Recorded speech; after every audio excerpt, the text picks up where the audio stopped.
Chapter 841. Spring had arrived. The ice and snow had melted, revealing the green grassland.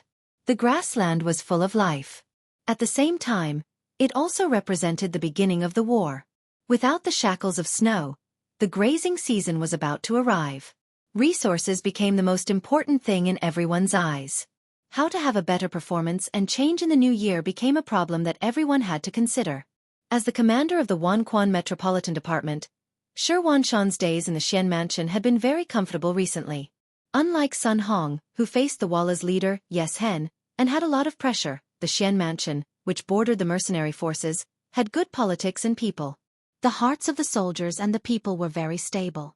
Not only that, but the memorial sent to the capital during the new year also indicated that the Imperial court had allocated 500,000 taels of silver, allowing them to build 50,000 new soldiers.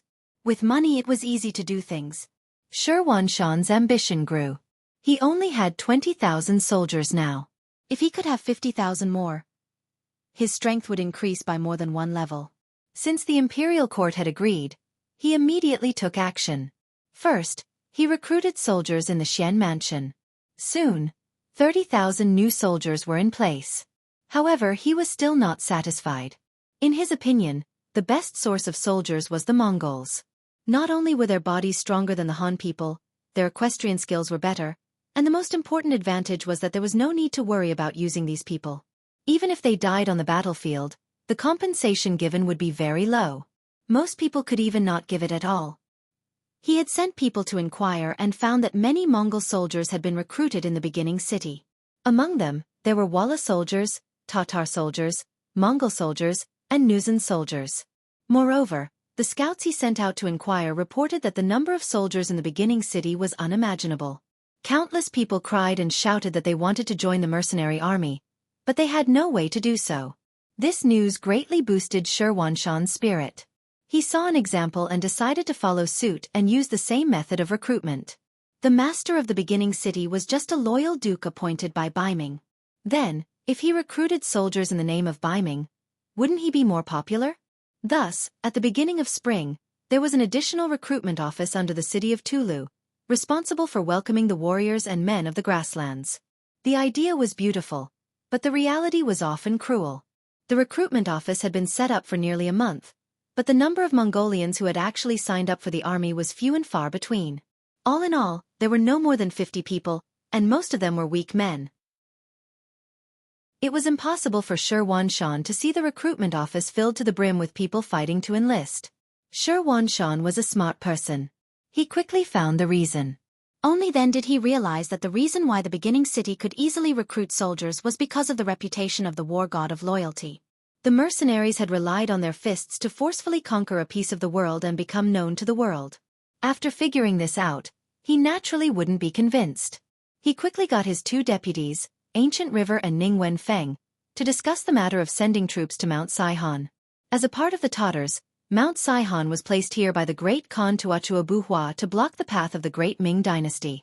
However, this huge rock gradually lost its effect after the sudden appearance of the beginning city and the capture of Tulu city.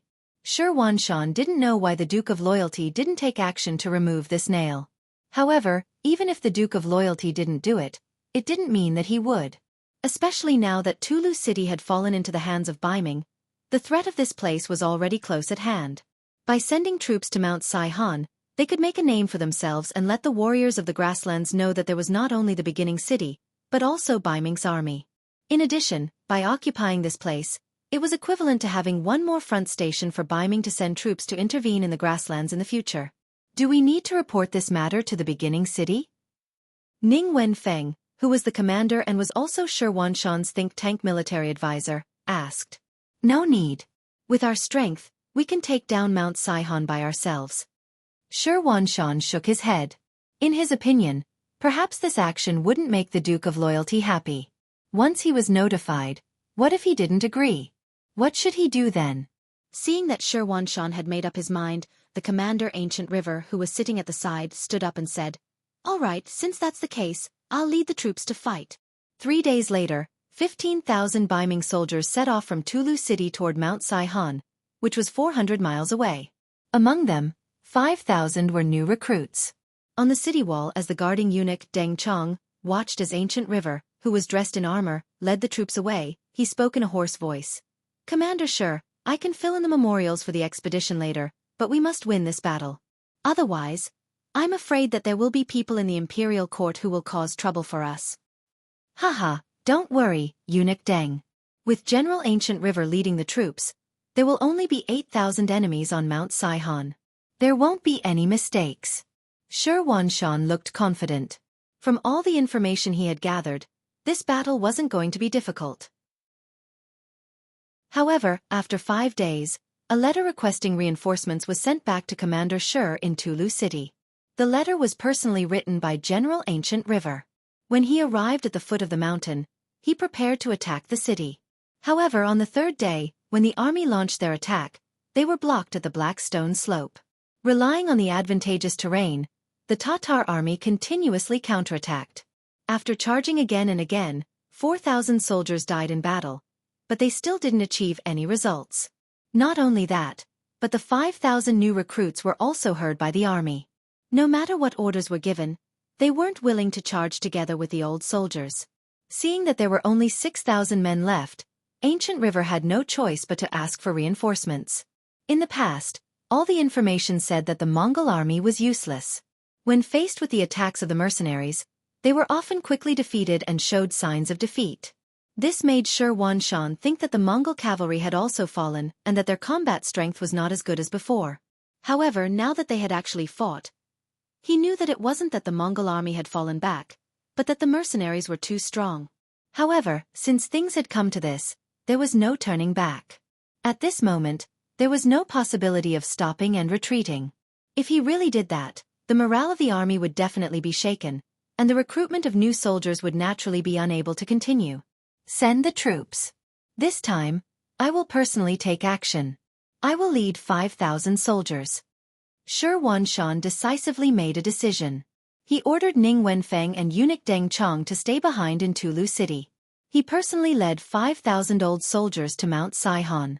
In the beginning city, Yang Qindong had already received the news the moment the army in Tulu City began to mobilize. Shi Wanshan, who thought that he was smart, closed the 4 gates and didn't allow anyone to leave the city. However, he didn't know that there was something called a telegram. People didn't need to leave the city to send the news to very far places. After receiving the news, Yang Qindong quickly saw through Shi Wanshan's motive. To the south was the territory of Datong Prefecture. There was an old rival of Baiming, Yes Hen. If they begged him not to harass them, they would be very lucky. Then, they would definitely not find trouble with him. The beginning city was very powerful, and it wasn't something that Shi Wanshan could easily touch. After thinking about it, it seemed that there was only Mount Saihan left. Speaking of Mount Saihan, they had also fought with the mercenaries before. They had launched a sneak attack, but they didn't gain any advantage. Yang Qindong originally wanted to get rid of them as soon as possible. However, after the scout reported the terrain there, he stopped this plan. Now was the time to develop the beginning city. It was just a poor mountain. It didn't matter whether they occupied it or not. Even if they occupied it, they still had to send people to guard it. Without that place, it meant that there was no buffer between him and Baiming. Yang Qindong, who had always looked at the big picture, let them go. He didn't expect Shi Wanshan to have designs on them. Well, since he wanted to hit a rock, he might as well do it. When the time came, both sides would suffer. Wouldn't that be more beneficial to him? After receiving the news, Yang Qindong didn't take this matter seriously. In fact, he had already thought about the outcome. On this day, he was attending the opening ceremony of the newly built Yang Family Academy in the beginning city. After a few months of hard work, an academy with a height of 4 stories and an area of more than 100 acres was built. Yang Qindong was the president, and Wang Si was the first vice president. They were in charge of the main matters of the academy. The academy opened up the main subjects such as mathematics, language, physics, science, medicine, and other subjects. There were also other subjects such as sports, music, art, and even foreign language classes. Although they were only teaching some Mongolian, Russian, Japanese, and Korean for now. However, it wouldn't be long before some Western languages would be developed. At that time, there would be a group of foreign language talents here. This would play a great role in future dealings with countries around the world, and even in occupying them. Because of Yang Qindong's participation, the ceremony became very lively. The 500 students of the academy for the first time were all present. And this was only the first batch. In the future, there would be more people who would enter to learn. After learning, they would be used by Xianxia. Just after the ceremony was completed, and under the accompaniment of Wang Si, the vice president, he was walking around the academy. The commander of the reconnaissance battalion, Su Yunxing, appeared and gestured to Beta Persei from afar. Soon after, an urgent report was sent to Yang Qindong. Glancing at the contents of the report, Yang Qindong's eyes paused for a moment. Then he said to Wang Si, who was accompanying him, "Dean Wang, please take care of the matters here. This young master still has something to do, so I'll go first. Tiger Army Commander, come with me." After hurriedly leaving the academy, Yang Qindong returned to the war room in the Yang residence. Tiger Mane quickly came over. The report that had just been sent was also sent to him. After reading the contents, Tiger Mane's face flashed with surprise. After thinking for a moment, he looked at Yang Qindong and said, "Young master, leave this matter to the new army." "Okay, what do you think?" Yang Qindong nodded lightly. The war naturally had to be left to the new army. Unless the situation was serious, he would only bring the Tiger Army. Chapter 842. Tatar Cavalry's Spring Hunt. Chapter 842. At this moment, Shi Wanshan had already arrived at the foot of Mount Saihan with 5,000 reinforcements. Not only that, he had already launched 2 attacks. Under the ferocious attacks of the reinforcements, they had already taken over half of the magnetite slope. The dawn of victory was right in front of them. Report! A scout on a fast horse suddenly appeared in front of the Baiming army's tent. Then the cavalryman, who was sweating profusely, jumped off his horse and knelt on the ground. "Commander, a large number of Tatar cavalrymen suddenly appeared 50 miles behind us. They are heading straight for us." "Behind us?" Shi Wanshan's face turned cold when he heard the report. His eyes were filled with disbelief. Ancient River, who was standing at the side, was also shocked. "What's going on? Are you sure it's the Tatar cavalrymen? Where did they come from? How many of them are there?" "We don't know where they came from, but there should be around 40,000 of them." The scout raised his head and then lowered it again, reporting what he knew. "Retreat. Continue scouting." When he heard that there were 40,000 enemy cavalrymen, Shi Wanshan could no longer remain calm. After the scout retreated, he glanced sideways at Gu He, who was at the side, with a strong intention to ask. "Let's retreat. Let's retreat to Tulu City first. Maybe they aren't coming for us." At this moment, Ancient River didn't have any better suggestions. He could only say this with a fluke mentality. "Okay, prepare to retreat immediately. We don't have much time left." It was only 50 miles away. The cavalrymen would arrive in the blink of an eye. It didn't matter if these people were coming for them or not. For safety's sake, it was better to avoid conflict. The Baiming army, who was still attacking fiercely, suddenly stopped attacking the mountain. Then, they began to prepare to retreat. In order to speed things up, they even decided to abandon some of the less important supplies. Within an hour, 2,000 men of the vanguard were sent out. On Mount Saihan, the Baiming army suddenly stopped their fierce attacks, causing the Tatar generals Mazam and Bela to be puzzled. They were afraid that the Baiming army had a plan, so they didn't dare to act rashly. It wasn't until a gerfalcon suddenly flew over the mountain and was captured by a trainer that they learned what had happened at the foot of the mountain. "Ha ha ha ha ha." Mazam laughed heartily when he read the report and passed it to Bora. "Take a look, it's General Hubo. He's leading 40,000 cavalrymen towards Mount Saihan. I'm sure the Baiming army is rushing back to Tulu after hearing the news." After reading the report, Bai La's face was also filled with excitement. "General, this means that our chance has come. Does the Baiming army want to escape? Humph. After fighting us for so long, how can they just leave like that? Why don't we keep them busy and buy time for General Hubo to arrive? Then we can pincer them and wipe them out." "All right. However, we still have to be careful of the mercenaries in the origin city. How about this? We'll leave 2,000 men behind and take 4,000 down the mountain. Mazam suggested. Bora nodded in agreement and led the 4,000 cavalrymen down the mountain, leaving 2,000 soldiers behind. After fighting with the Baiming army for several days, they had lost 2,000 men. The remaining 2,000 were their final strength. Xianxia didn't know that he had been targeted. He also didn't know that the Tatar army's original target was them. The 40,000 cavalrymen led by Hubo were one of the great Khan Tuachuabuhua's subordinates. They took advantage of the warmth of spring and the blooming of flowers to appear in the grasslands. They also had a unique name, the Spring Hunt. When spring arrived, the cavalrymen would go out to show off their strength and show off their strength. They would also show off their strength and show off what territory belonged to them. These places were sacred and could not be invaded. Otherwise, they would have to be prepared to be attacked by the cavalrymen. Unfortunately, the territory that Hubo had chosen to patrol this year was near Saihan Mountain. The appearance of the origin city and the change of Talu city had made the Tatar army feel threatened. This time, it was time for them to take back what originally belonged to them. Previously, it was mostly Walla and Baiming fighting. Previously, the Great Ming dynasty had attacked the Mongol tribes, and Walla had not had any major conflicts with the Great Ming dynasty. However, Yang Qindong's appearance had broken this situation. They needed to retaliate to show off their position and sovereignty. It was under such circumstances that Hubo led his 40,000 cavalrymen into the grasslands. Along the way, the scouts at the front had sent news that when the Baiming army was attacking Saihan Mountain, Hubo had led his army over. They wanted to start with the Baiming army that dared to cross the line.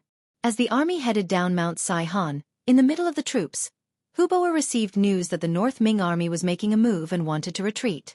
A vicious look flashed across his face. You want to retreat? It's too late. Where's General Gar? I'll give you 5,000 cavalrymen. Set off first and stop the Baiming army from retreating to Talu city. The main army will follow soon. Understood. A Mongolian general dressed in armor cupped his fists in acknowledgement, then galloped out on his horse. Not long after, he gathered 5,000 cavalrymen and sped down Mount Saihan. Hubo did not even look at the cavalrymen.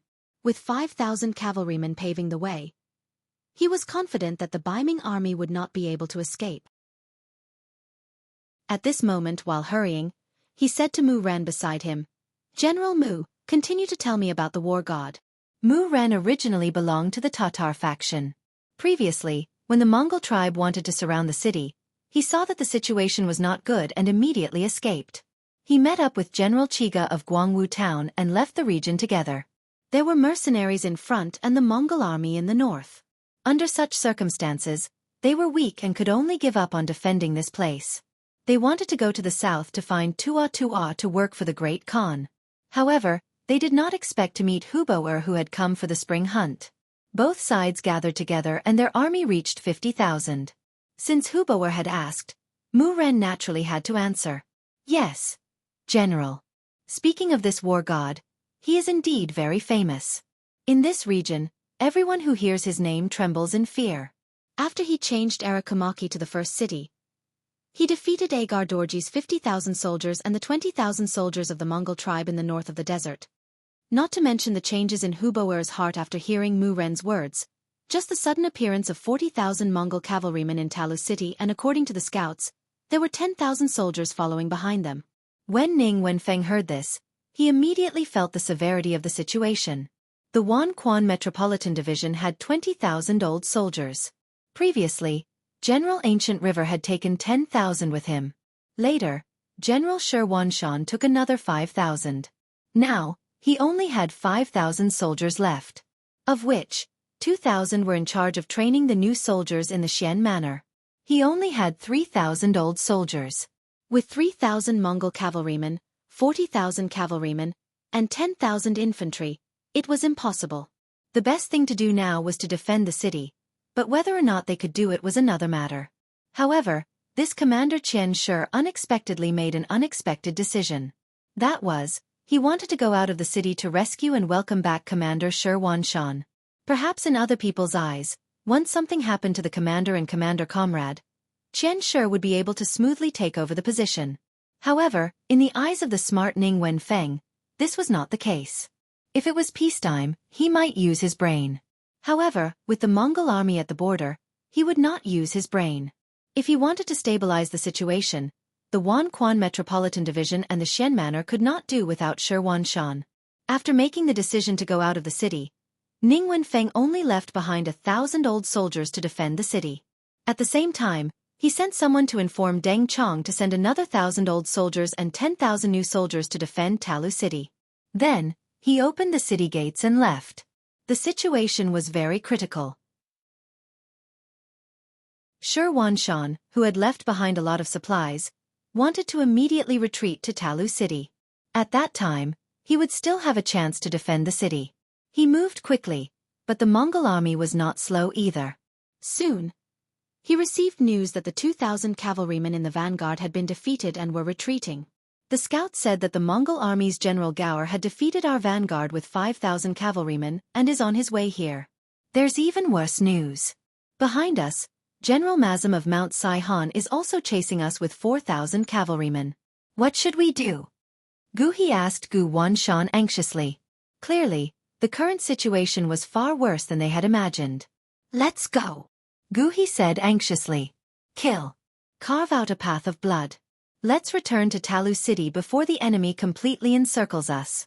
Perhaps at this time, Wen Feng has already brought people over to us. Shi Wanshan replied after a short moment of silence. General Ning? Ancient River's eyes were filled with doubt. There's no doubt about it. Wen Feng sees the big picture. He knows the importance of the two of us at this time. If something happens to us, he won't be able to defend Talu City alone. He might even lose Xian City. At that time, even if the Mongol army doesn't take his life, the emperor will. Shi Wanshan said firmly. It had to be said that his years in the bandit den had given him a very accurate grasp of people's hearts. Seeing Shi Wanshan's confidence, Ancient River could only choose to believe him. All right, since that's the case, what should we do next? Chapter 843. Order the army to charge forward. Then you and I will each lead 200 cavalrymen to Tulu City. Let's hope these soldiers can stall for more time. Shi Wanshan's eyes were filled with determination. For his own safety, he had made the decision to sacrifice his main army. This was equivalent to abandoning the safety of the majority of the people. This was not what a qualified general should do. But at this moment, Ancient River also knew that they had no other choice but to do this. Once they acted on their loyalty and traveled with the main force, the final result would be that even their own lives would be lost inside. Okay. After a little hesitation and struggle, Ancient River did not object and agreed to this decision. Then the two of them began to select elite soldiers to supplement the 400 people that they needed to take away. Just as the sky was about to turn dark, Shi Wanshan and Gu He each led 200 elites and set off their troops under the cover of the darkness. Not only did no one in the Baiming army notice them, even the Tatar cavalry scouts who were in charge of monitoring them did not notice them. It was also night time. The mighty new mercenary army left the first city and headed straight for Tulu City.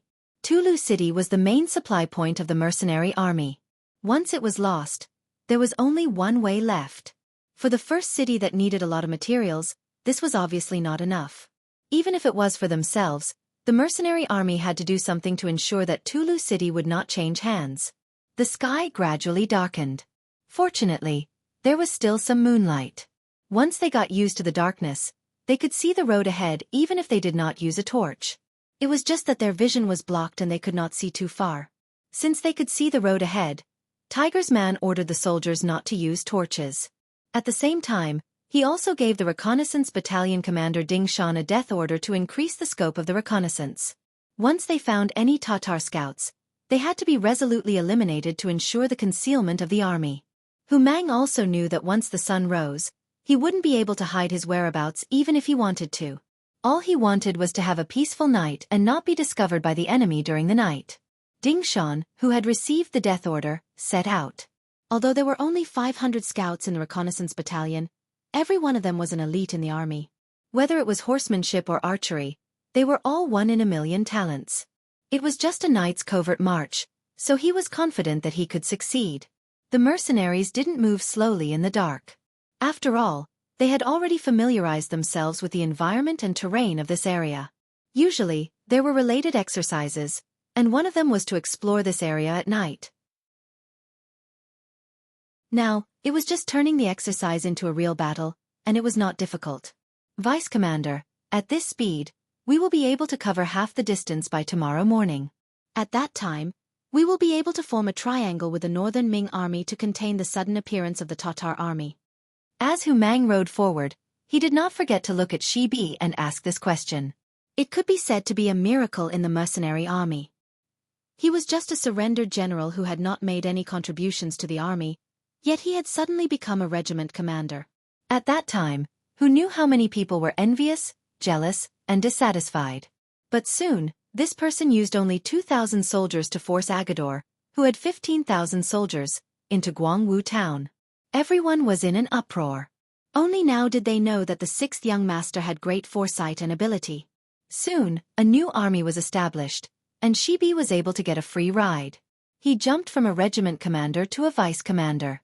This scene made some of the senior officers even more dissatisfied. But considering that this was the decision of the sixth young master, no one dared to say anything. Compared to the dissatisfaction of the others, Tiger's man did not show any emotion. He even thought that it was a good thing that Shi Bi could be his vice commander. It was because he knew that Shi Bi was very intelligent, and even the sixth young master praised some of his ideas. So whenever something happened in the army, he would always listen to Shi Bi's opinion. Yes, Commander. Our sudden appearance will definitely give the Tatar army a surprise. At that time, they will not be able to attack Tulu City. But at the same time, the pressure on us will not be small. We need to be mentally prepared. Shi Bi had been analyzing the situation on the battlefield the entire time. Although he was once a member of the Tatar army, he was now entrusted with an important task by Yang Chendong. All he thought about was how to repay this kindness. The so-called Tatar army, in his eyes, did not have any friendship. They were only enemies and opponents. Yes, we need to be mentally prepared. But fortunately, we still have 6 battalions of musketeers. As long as we do not take the initiative to attack, whoever wants to attack us will not be able to gain any advantage. Tiger's man nodded. Of course, he knew how much pressure it would be to defend Invincible City against 50,000 enemies by himself. However, he was not afraid. The new army was trained by him. Since the establishment of the army until now, they had undergone more than a month of hard training.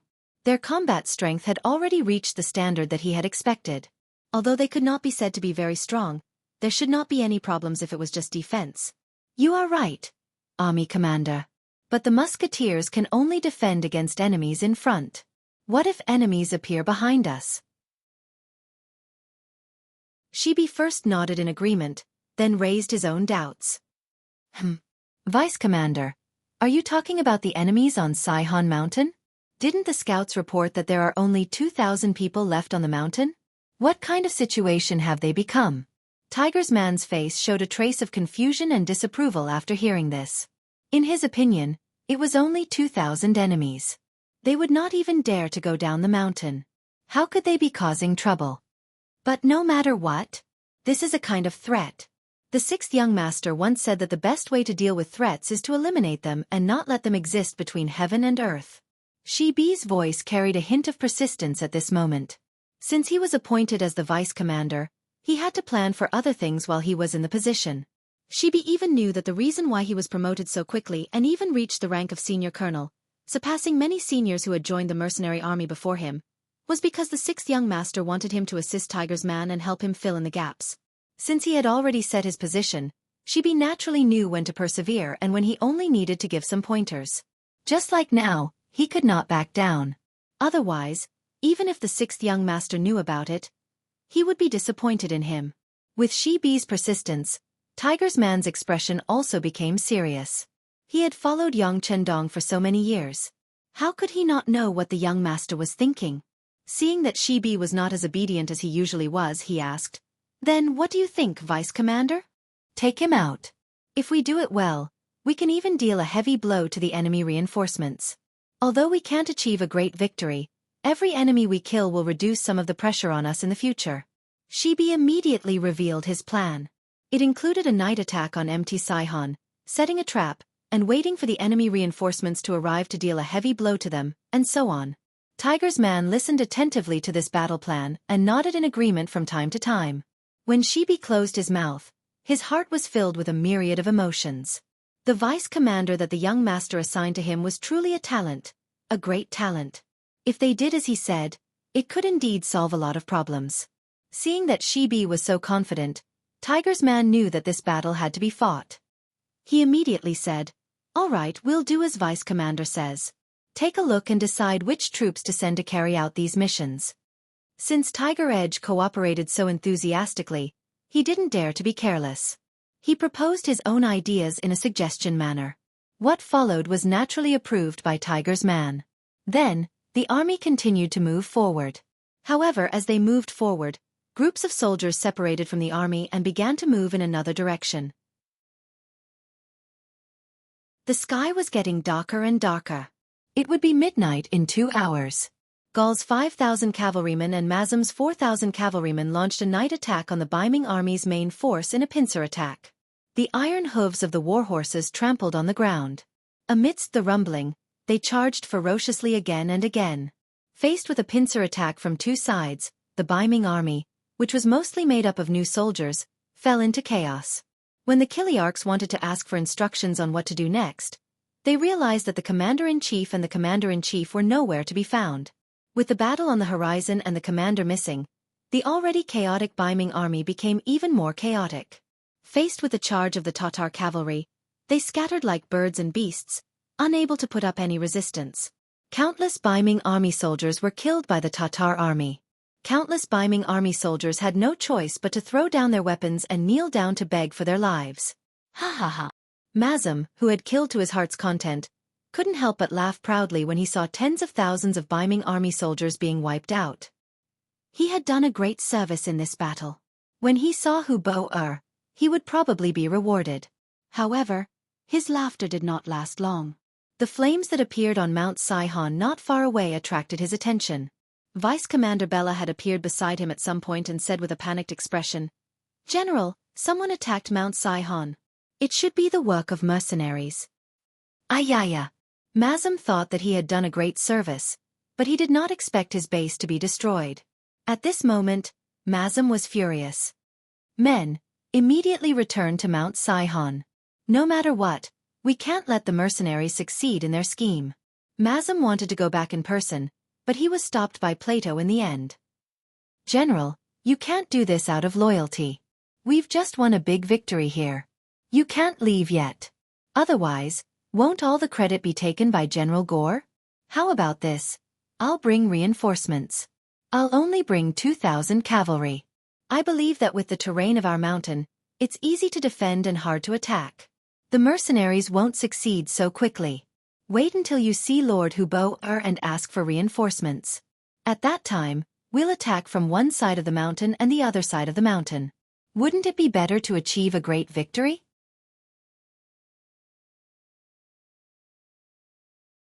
Chapter 844. By La's words made Mazum calm down. He thought that if he left now, then the great merit of destroying the Baiming army would have nothing to do with him. More importantly, even if he went back now, he would only be able to bring back 4,000 cavalrymen. Against the powerful mercenaries, they would not be of much use. It was better to stay here and ask for reinforcements after meeting with Lord Hu Bo. This was the only way to solve the problem. "All right, General, by law, I'll leave everything to you. However, you must be careful." Mazum listened to this suggestion. However, he did not know that this parting would be the final parting between him and Bai La. "Please rest assured, General. Once I return to the mountain, I will defend it to the death and wait for General to bring reinforcements." There was no time to lose. After Bai La finished speaking, he ordered 2,000 cavalrymen to quickly return. Saihan Mountain was easy to defend and hard to attack because of its geographical location. This had also made Mazum and Bai La extremely confident. All of this had been proven when the Baiming army failed to take it down. However, the mercenaries were not the Baiming army. Attacking a mountain like this was a common part of their training. In addition, they had planned to launch a sneak attack. In addition, they had mobilized 2 battalions of 800 musketeers to assist them. When they launched their attack, the Tatar soldiers guarding the mountain were stunned. In the dark, their vision was limited. They did not know where the mercenaries would come from.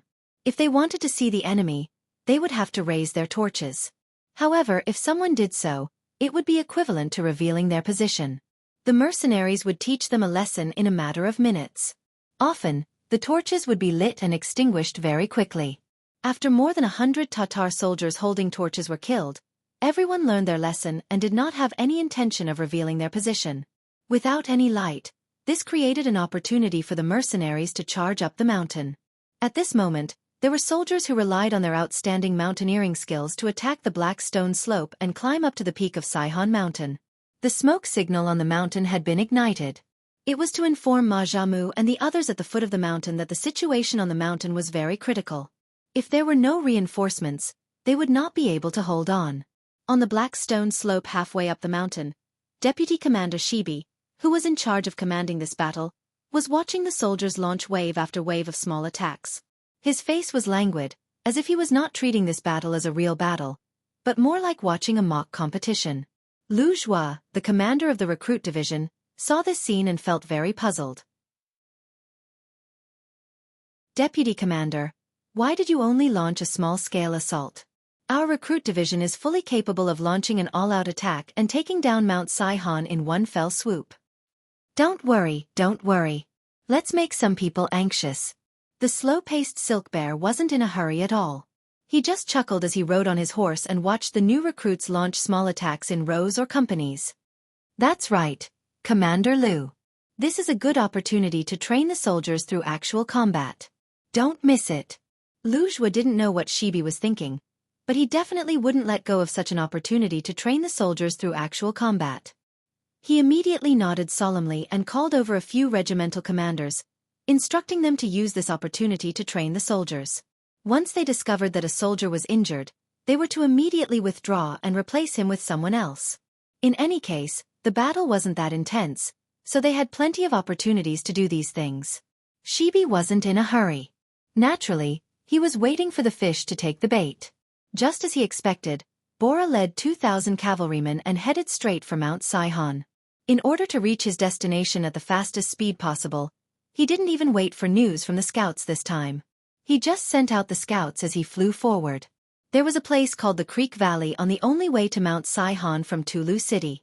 During the rainy season in summer, this place would converge into a creek. However, it was usually just a ditch and wasn't very big. It was only about 1 meter deep and 3 meters wide. At this moment, there were 4 firearm battalions of the new independent division lying in ambush here. 1,600 gunmen lay prone in the Creek Valley, aiming their guns. Not far away, the sound of horses galloping on the ground grew closer and closer. 2 cavalry scouts quickly approached. When they were about 30 meters away, they each made a hand gesture and then disappeared to the sides. From the hand gestures, it could be seen that the enemy was already 5 miles away. The sound of horses galloping came from afar and approached. They were less than 2 miles away from the Creek Valley. With the faint moonlight in the sky, they could faintly see the constantly moving silhouettes in the distance. All the firearm soldiers couldn't help but slow down their breathing and relax their bodies. Bang! A flare that was as bright as day suddenly flickered in the air, instantly illuminating the land as if it was daytime. The 2,000 Tatar reinforcements also entered everyone's sight at this moment. Then a roar of fire rang out. Under the sound of gunfire, the land that had returned to night was filled with flowing light. Following that, one after another, the Tatar cavalrymen fell from their horses. Occasionally, they would even let out miserable cries. Kill! Right after the sound of gunfire rang out, countless cavalrymen suddenly appeared on both sides of the Creek Valley. The torches in their hands were lit one after another as they charged towards the location of the 2,000 Tatar reinforcements. After 2 rounds of shooting, the Tatar reinforcements threw down at least 500 corpses. When the gunfire finally stopped, the surrounding torches illuminated their faces. Then, waves of arrows pierced through the air and landed within the army, causing several hundred people to fall from their horses.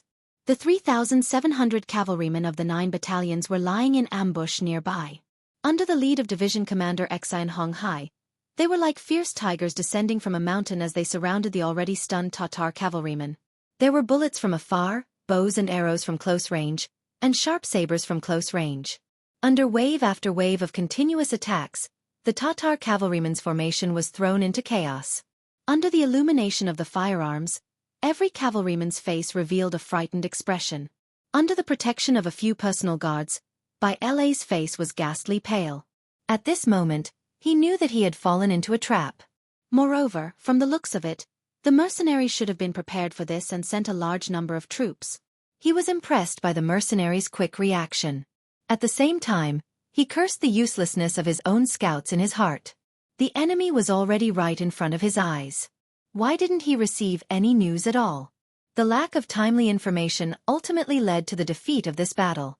The 2,000 reinforcements only resisted for less than an hour. All of them, including General Bai La, died in battle. In the end, there were only about 500 injured soldiers. Quickly clean up the battlefield. Send a battalion of people to send these injured soldiers back to Xianxia city. At the same time, send someone to inform the deputy commander on the mountain that this is a great victory. They can take down Mount Saihan. Division Commander Xian Honghai rode on his warhorse and constantly gave out orders. After an hour, the general attack on Mount Saihan began. In less than an hour, the enemy was completely annihilated. Mount Saihan became one of the areas that First City expanded to the south. In the same night, the commander of Wanquan City, Shi Wanshan, and the commander of Wanquan City, Tongji Ancient River, were under the protection of 400 elite cavalrymen. They were rapidly advancing toward Tulu City. They had been running for the entire night. Seeing that the sky was starting to brighten, their whereabouts were finally discovered by the Tatar scouts. Following that, they were pursued and intercepted all the way. At this moment it could be said that time was life. In order to break out of the encirclement and escape before the main Tatar army appeared, the two generals went through several attacks. The number of soldiers under their command was decreasing. After going through the fifth encirclement, there were less than 50 cavalrymen around them. Even so, the two generals did not intend to give up resisting. They were still fighting with all their might just to be able to return to Tulu City alive. They are over there. Surround them. Don't let them escape. Not far away, another team of 200 Tatar patrols came. When they saw the Baiming army being surrounded, they immediately rushed over with all kinds of strange cries. There were still more than 100 enemies around them. Now that another 200 enemy cavalrymen came, Shi Wanshan immediately felt the pressure increase. He waved his saber and slashed continuously.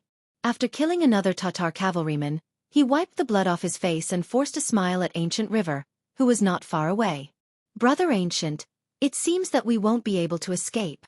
If we can't get out, then we'll just die in battle. Killing one is enough. Killing two is a win. At most, we'll be a hero again after 18 years. Ancient River also forced a smile. Then, he tightened his left arm that had been stabbed. He suppressed the bleeding point and waved his left hand once again, charging toward the Tatar cavalrymen 5 meters away. At this moment, it was impossible to distinguish between generals and warriors. The heavens were very fair. They only gave each person 1 life. At this moment, if they didn't kill the enemy, they would be killed by the enemy. All schemes and strategies were useless. The saber and the curved horse kept colliding in the air, causing bursts of sparks. After a quarter of an hour, the Baiming cavalry had lost another 40 cavalrymen. Now, there were only 10 people left standing, including the 2 generals. Fortunately, after a lot of hard work, they finally managed to bleed out.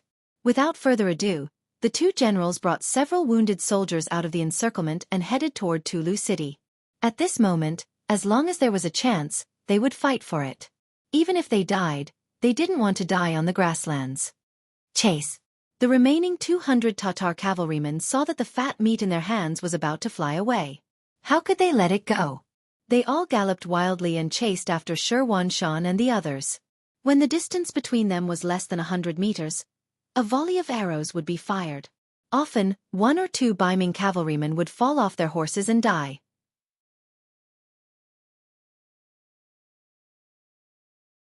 Chapter 845. In the blink of an eye, Baiming's cavalrymen, including the 2 generals, were left with only 4 people. At this moment, their warhorses also showed signs of exhaustion after a night of running. They were no longer as fast as before and became slower and slower. As a result, the relationship between the two sides became closer and closer. The Tatar cavalrymen were not in a hurry to shoot arrows. With such a good opportunity, they wanted to capture the enemy alive and make a great contribution. The distance between them grew closer and closer. From 100 meters to 80 meters, 50 meters, 30 meters, 20 meters, when they could even see the enemy's back clearly, a large group of cavalrymen suddenly appeared in front of them. Looking from afar, smoke and dust billowed. Seeing that the pursuers were about to arrive and the road ahead was blocked, Xianxia's face revealed a pained expression. Is this my death? Who would have thought that he would lose his life just because he wanted to expand his strength and take down Mount Saihan? Xianxia unconsciously raised the saber in his hand. At this moment, he thought of cutting his own throat. Perhaps this would be a better way to die. Otherwise, if he fell into the hands of the Tatar army, he didn't know what kind of torture he would suffer. Commander, please wait. It seems to be our own army. Ancient River's eyes were sharp. He saw that the approaching cavalrymen were carrying Baiming's flag and wearing the same battle armor as them. He immediately shouted excitedly. This shout pulled Xianxia back from the brink of death. When he raised his head to look at the source of the shout, there was a glimmer of hope in his eyes. That's right. It's our cavalrymen. Wen Feng must have come to save us. Quick! Charge over. We'll be safe once we charge over. Sometimes, a person's potential was limitless. After seeing hope, the speed of the warhorses seemed to have increased unknowingly. The distance between the two sides was also getting closer and closer. The pursuing Tatar cavalrymen also noticed this. Immediately, they took out the longbows that were originally on their backs and shot a volley of arrows. Guhi's luck was very bad as he was shot once again. His entire body spat out a mouthful of blood as he lay prone on the back of his horse. Fortunately, Baiming's reinforcements arrived at this moment. Ning Wenfeng, who was leading 2,000 cavalry, commanded the cavalry to return arrows to the pursuing Tatar cavalry. At the same time, he ordered people to rescue the injured General Ancient River. Then he looked at Xianxia, who was in a rather sorry state, and asked, "Commander, are you all right?" "I'm fine. I'm not hurt. Let's return to the city as soon as possible." Xianxia let out a soft sigh. He didn't have any energy left in him as he lay down on the horse's back. Men, change the commander's horse and return to the city.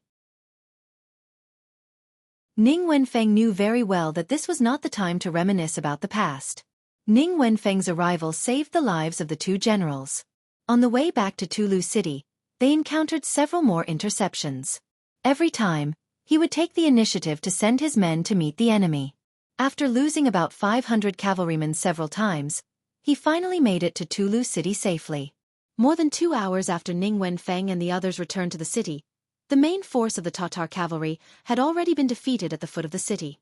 They began to set up camp and assumed a posture of attacking the city at any time. At this moment, there were only 2,500 soldiers in Tulu City. It would be very difficult to rely on these men to defend the city. Just as Ning Wenfeng was considering whether or not to abandon the city, a scout reported that a large number of mercenaries had suddenly appeared at the northwest side of the city. They had set up camp at the side of the Tatar army, looking as if they would rush up and take a bite out of the city at any time. There's such a thing? Thinking that the mercenaries had arrived quite quickly, Ning Wenfeng immediately climbed up the city gate tower. Sure enough, he saw the 5-starred flag of the mercenaries 5 kilometers away from the city. While sighing at the mercenaries' quick reaction, he also let out a sigh of relief. Now it seemed that defending the city wasn't necessarily impossible. The Tatar army that had originally been prepared to attack the city had no choice but to rearrange their troops out of fear of the mercenaries. This gave Tulu City a chance to catch its breath. After noon, the Xian Mansion's reinforcements arrived after receiving the news. Eunuch Deng Chong led 1,000 old soldiers and 10,000 new recruits. At this moment, there were only 1,000 old soldiers left in the Xian Mansion, which was the minimum number they could send. But no matter what, with their arrival, Ning Wenfeng had gained some confidence. He was even more confident in defending Tulu City. In the Tatar army's tent, Hubo listened to the report of last night's battle with a terrifyingly gloomy expression. To be specific, they hadn't suffered any losses. It was true that they had lost Mount Saihan and had lost 4,000 cavalrymen, but they had also wiped out 10,000 of the Baiming army's main force. In other words, they had come out on top. However, Hu Boer's sudden appearance should have been able to catch the Beiming army and the mercenaries off guard. Now, it seemed that while it had some effect, it wasn't enough. In the end, it was all because the mercenaries had interfered. This made Hu Bo even angrier at the mercenaries than at the Beiming army.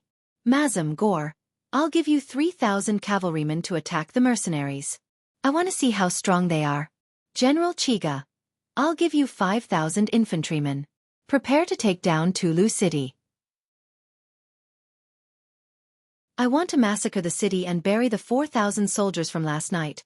Hu Bo furiously gave out 2 orders. Once the order was given, Mazam and the other 2 who were named were about to leave the tent. However, General Mu Ren, who hadn't been named, suddenly stood up. General, you can't do this. With the mercenaries' strength, 6,000 cavalrymen won't be able to break through. If we send them out, we'll suffer even greater losses. Mu Ran had told Hu Bo about the mercenary strength on the way here. He had thought that both sides would listen to his advice and be more careful when facing the mercenaries in the future. However, it seemed that they hadn't taken his advice seriously. Do not shake the soldiers' morale. Generals, why aren't you going to do as I say? Hu Bo was clearly furious. He glared at Mu Ren, as if saying that he would kill him if he dared to shake the soldiers' morale. In the end, Mu Ren didn't dare to say anything and stepped back. Since the general had given his orders and was angry, the others naturally didn't dare to disobey. 6,000 cavalrymen and 5,000 infantrymen left the camp and charged towards the north and west. CB had already arrived outside Tulu City from Saihan Mountain, and was warmly welcomed by Tiger's Mane. Haha, Deputy Commander, you've worked hard. The travel-worn CB hurriedly took a few steps forward and arrived in front of Hu Mang. He respectfully saluted. Commander, you're the one who's working hard. I'm just following your orders. Speaking of which, if they won the battle, most of the credit should go to the commander. CB's attitude was very good. Since he knew that he couldn't win, he might as well take a step back and keep a low profile. Whether it was Tiger's Mane or the 6th young master, they all knew what he was doing. As expected, Tiger's Mane chuckled when he heard CB's words. In truth, with his position, he didn't care about military merits. The 6th young master trusted him more than anything else. However, CB's actions were also to show his authority, so he naturally wouldn't refuse. In return, he enthusiastically pulled CB's hand and led him to the central tent. The other captains of the other teams followed closely behind him. Previously, it was the battle at Jianghu town. Now, it was the battle at Saihan Mountain. They no longer felt jealous of this newly promoted deputy commander. After all, people would only compare themselves to people of similar strength. However, for someone who was already far ahead of them, it was better to put away such thoughts. The officers of the new army strode into the tent. The moment they entered, they saw a sand table that had been set up at the last minute. It recorded the comparison of the military strength of both sides and the way they were arranged. Tiger's Mane learned this from Yang Chendong. He wasn't the only one who had such a simple sand table in every regiment commander's tent. It was to help them understand the situation on the battlefield better.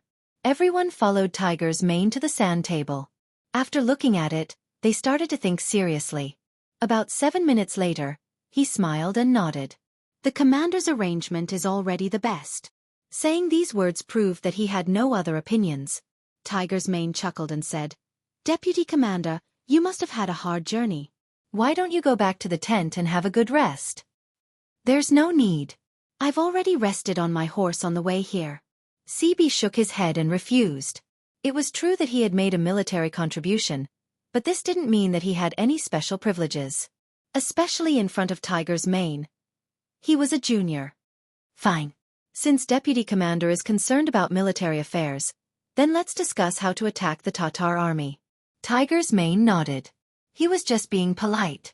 Now that the small talk was over, it was time to talk about business. Without waiting for the officers to express their opinions on the current situation, the scout battalion commander Ding Shan had already entered the tent. He saluted Tiger's Mane and said, Commander, the Tatar army has moved. There are 3,000 cavalry coming towards our camp from the left and right. You're so petty. When he heard that there were only 6,000 cavalry coming, Tiger's Mane didn't panic at all. Instead, he was somewhat dissatisfied. It was clear that he felt that the Tatar army didn't send enough cavalry. Hearing this, the other officers also burst into laughter. After laughing, Tiger's Mane put away his casual attitude and his expression became more serious. The sixth young master once said that we have to pay attention to the enemy in terms of tactics and look down on the enemy in terms of strategy.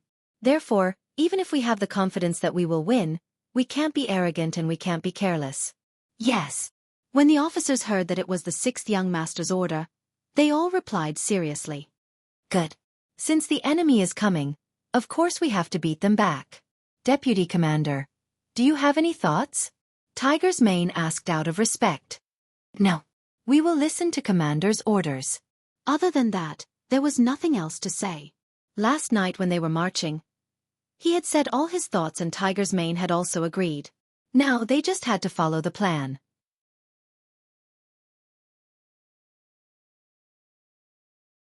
Chapter 846. Very well, since that's the case, let's proceed according to the plan, Tiger's man nodded. Following this, he gave out a series of orders, and the officers who were called stood at attention. The other officers who were not called also earnestly studied. For them, as the mercenary army continued to expand, the number of soldiers they could lead would only increase. The military ranks on their shoulders would also increase, and the number of pentagonal beans would also increase. Learning more about the battle strategy of the Bright Tiger Army commander would naturally be beneficial for their future development. On the battlefield, Gaylor and Mazam each led 3,000 cavalrymen towards the mercenary camp. Although Hu Boer had rejected Mu Ren's suggestion to fight cautiously, the two generals knew that the mercenary army was not to be trifled with. This time, he had to be extremely careful in order to make an enemy out of him. In actuality, from the fact that they had only sent 3,000 cavalrymen each, it was clear that they were testing the mercenary army. Otherwise, Hu Boer would have sent at least 10,000 cavalrymen. Because it was just a test, the two generals did not charge forward. Instead, they slowly approached, wanting to see how the mercenary army would react to their arrival. Under their watchful eyes, the mercenary camp quickly reacted. Groups of mighty and majestic cavalrymen appeared and walked out of the camp in an endless stream. It was too much for the eyes to take in, and it felt like there was no end to them. However, this feeling quickly disappeared because the cavalrymen had already blocked their vision, making it impossible for the two generals to see what was going on within the mercenary army. General Gaylor lightly sighed. The mercenary army's tricks made him feel a sense of helplessness. On the other hand, Mazam glared at the mercenary army with a look of hatred. It was because of the mercenary army's shameless sneak attack last night that not only had he lost his base at Mount Saihan, but his assets had also been stolen. Even his deputy General Bora had died. Because of this, he was furious, and he wanted to deal a heavy blow to the mercenary army to take revenge for his brothers and vent his anger. As they advanced, the distance between the two sides became closer and closer. When they were 4 li away, they were already within range of the cavalrymen. However, the mercenary army was still in formation, and did not seem to have any intention of charging. Humph. It's just a bluff. Seeing that the mercenaries were not moving at all, neither charging forward nor retreating, Mazam, who was furious, decided to charge forward and try it out. He wanted to see how strong the other party was. Men attack! Once the order was given, the 3,000 Tatar cavalrymen moved. Their horses galloped and kicked up clouds of dust on the ground as they charged toward the mercenary cavalrymen. When Gore saw that Majamu had taken the initiative to charge without even greeting anyone, his eyes darkened. At this moment, a deputy general at the side asked, "General, should we also launch an attack together?" "Let's wait and see," Gore said calmly. This was his first time fighting with the mercenaries, and he wanted to learn more about them. The left wing did not move. Only Mazam's army rushed out. However, he did not seem to be afraid. There was only the word kill in his eyes. Although there were quite a number of cavalrymen, there was no fear in his eyes. On the battlefield, one could win against many with a few. Perhaps it would happen to him one day. The Tatar cavalrymen were getting closer and closer. Soon, the distance between them was reduced from 4 li to 2 li. At such a distance, the cavalrymen should charge. Otherwise, there would not be enough space for them to display their speed. Once they collided, they would be at a disadvantage. Everyone understood this logic, but the mercenaries acted as if they didn't. The cavalrymen remained motionless on their horses. It was as if they weren't facing 3,000 enemy cavalrymen who could kill, or 3,000 sheep who posed no threat at all. Kill! Seeing that the distance between them was close to 2 li and was still shrinking, Mazem's eyes flashed with joy. The mercenaries were so arrogant that they did not intend to charge. In this way, the advantage would be in his hands. Once he got close to the enemy cavalry, he would use the momentum to ram them. At that time, his 3,000 cavalrymen would be able to unleash several times their strength. It was not impossible for them to win. Are they crazy? Men, charge with me. On the other side, Gower saw everything clearly with his eyes. Seeing that the mercenaries were still not moving at such a distance, he was truly shocked. At such a distance, if they did not charge, they would not have a chance to charge. Could it be that the powerful mercenaries were just legends? In reality, they were just infantrymen riding war horses? Unable to understand, Gower decided not to think about it anymore. After all, facing an enemy cavalry that did not know how to charge, this was a heaven-sent opportunity. He could even imagine how Mazem would go on a killing spree once he joined the mercenary army. And such a great merit could not be claimed by him alone. He was bound to take a share of the pie. Gower also moved. The 3,000 cavalrymen charged, but they were only 2 li late.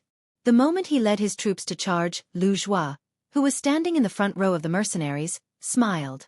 With a smile, he suddenly ordered the army to move to the left and right, leaving the center. Although he was leading recruits, there was no problem in following orders. Immediately, the army began to retreat to the left and right. As they left, the 6 brigades of musketeers behind them were exposed. Beside the musketeers was the independent division commander Xian Honghai on horseback. Seeing that his field of vision had become very wide, his originally raised saber also dropped. He shouted, "Fire!" At the front of the battlefield, Mazem was already less than a li away from the mercenaries. He could even see the pale and frightened faces of the mercenaries. At this moment, his heart was extremely carefree. He urged his horse to speed up. His saber could not help but taste blood. Right at this time, the situation on the battlefield suddenly changed. Those frightened mercenaries separated to the sides, revealing the 3,000 mercenaries behind them. Following a loud roar, several thousand bullets flew through the air, passing through the air and arriving in front of them. The distance of 1 li 500 meters was completely within the range of the Type 81 assault rifles. Under the explosive sounds of gunfire, bullets flew out from the barrel like meteors flying through the sky. They drilled into the bodies of the Tatar cavalrymen who were brandishing their sabers, drawing out waves of blood. Mazem, who was charging at the very front, did not avoid this rain of bullets either. One of the bullets landed on his chest. The instant that fatal bullet entered his body, Mazem, who was still shouting and charging forward, was stunned. His saber dropped, and his entire body slid down the back of his horse like a boneless viper. Then, he fell from the horse, landing on the ground, bringing with him waves of dust. Even when he died, his body still charged towards the mercenaries' camp, showing his determination to avenge his humiliation with blood. The general died on the battlefield. The omnipresent bullets ran amok among the armored cavalry. One after another, the Tatar cavalrymen were shot and fell off their horses. One after another, the Tatar cavalrymen lost their lives while still shouting to charge. All of this happened too fast, so fast that many people could not react in time. As the cavalrymen at the very front fell off their horses and died one by one, the Tatar cavalrymen behind them finally felt fear. They did not even have the chance to fight with the enemy and were about to be shot to death. No one wanted to see this kind of scene, and no one was willing to encounter it. Quick, quick, retreat, retreat! They knew that rushing forward would only lead to their own deaths. More and more Tatar cavalrymen reined in their horses, turned their horses around, and began to run back the way they came. There were some brave warriors among these Tatar cavalrymen. They were not as afraid of death as ordinary people, but this kind of unequal slaughter, this kind of aggrieved death, was definitely not what they wanted in their hearts. So at this moment, they would rather be a coward and turn around to escape than to show their courage and charge forward half a step. As if they had expected them to do this, the cavalry of the recruit division at the front once again opened up a path. The head of the light cavalry regiment, Ma Xiangshan, shouted, "Comrades, charge with me!" The light cavalry regiment moved. The biggest change in the new army was that they had a heavy cavalry regiment and a light cavalry regiment. Like the name, heavy cavalry was a full body armor, and focused on the art of opening and closing. They were like a flood of steel rushing into the enemy formation to kill the enemy.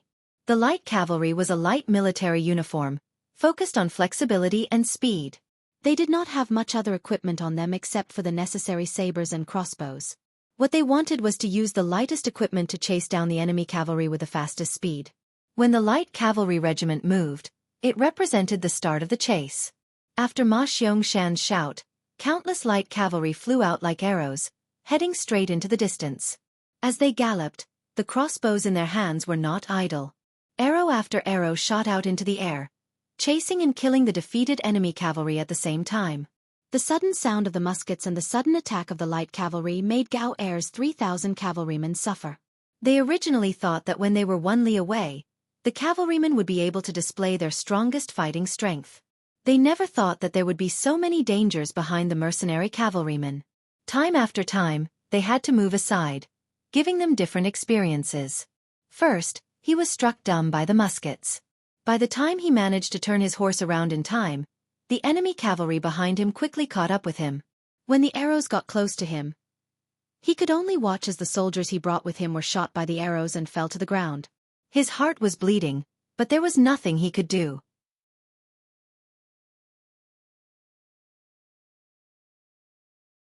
Chapter 847.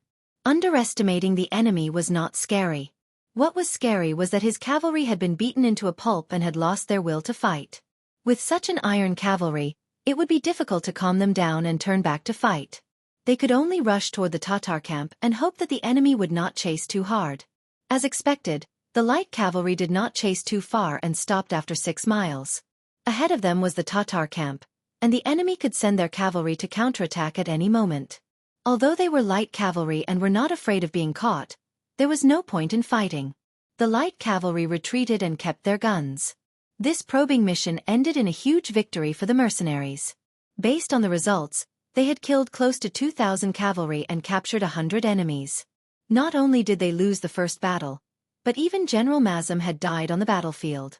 When this result reached Huboer's ears, he was furious.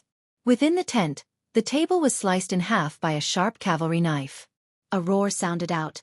"Mazem, I will take revenge for you."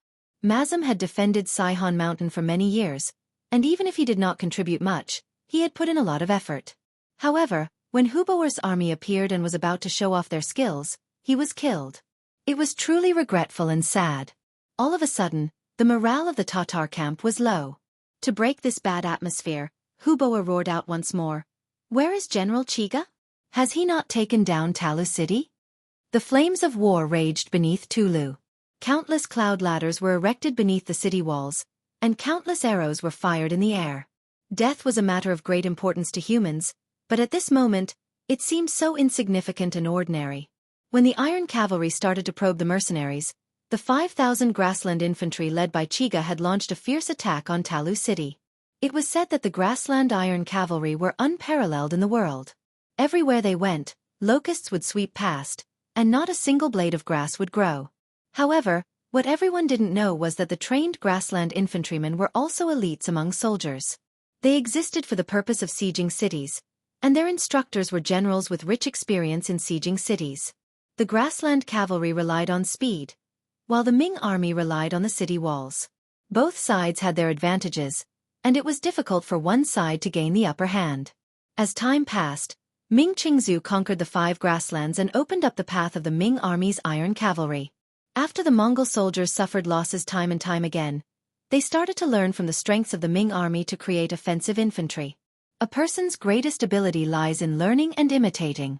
After Ming Qingzu passed away, the advantage of the Ming army cavalry slowly disappeared. As a result, the Mongol siege infantry grew. This time, the 5,000 infantrymen had this ability. Their teachers were the captives of the Ming army who had their cities conquered. Since they were living under someone else's roof, they had no choice but to lower their heads. In order to survive, not many of them could reject the mere teaching of skills. Because of this, the Mongol army that was attacking the city was really aggressive. The moment they appeared, they beat up the Baiming army. The 3,000 new Baiming soldiers that were in charge of defending the city suffered heavy casualties. Cries of emergency continuously entered the ears of General Ning Wenfeng, who was in charge of the formation. He had no choice but to bring 1,000 old soldiers and 3,000 new soldiers to re-enter the city and stabilize the situation. On the battlefield, the biggest difference between the new soldiers and the old soldiers was the amount of battle experience. Usually, the experienced old soldiers knew what to do without orders. They could freely counterattack and attack when they should and dodge when they shouldn't. The new soldiers were different. They were like a heavy stone mill. If you pushed them, they would move. If you didn't push them, they would be as immovable as a mountain.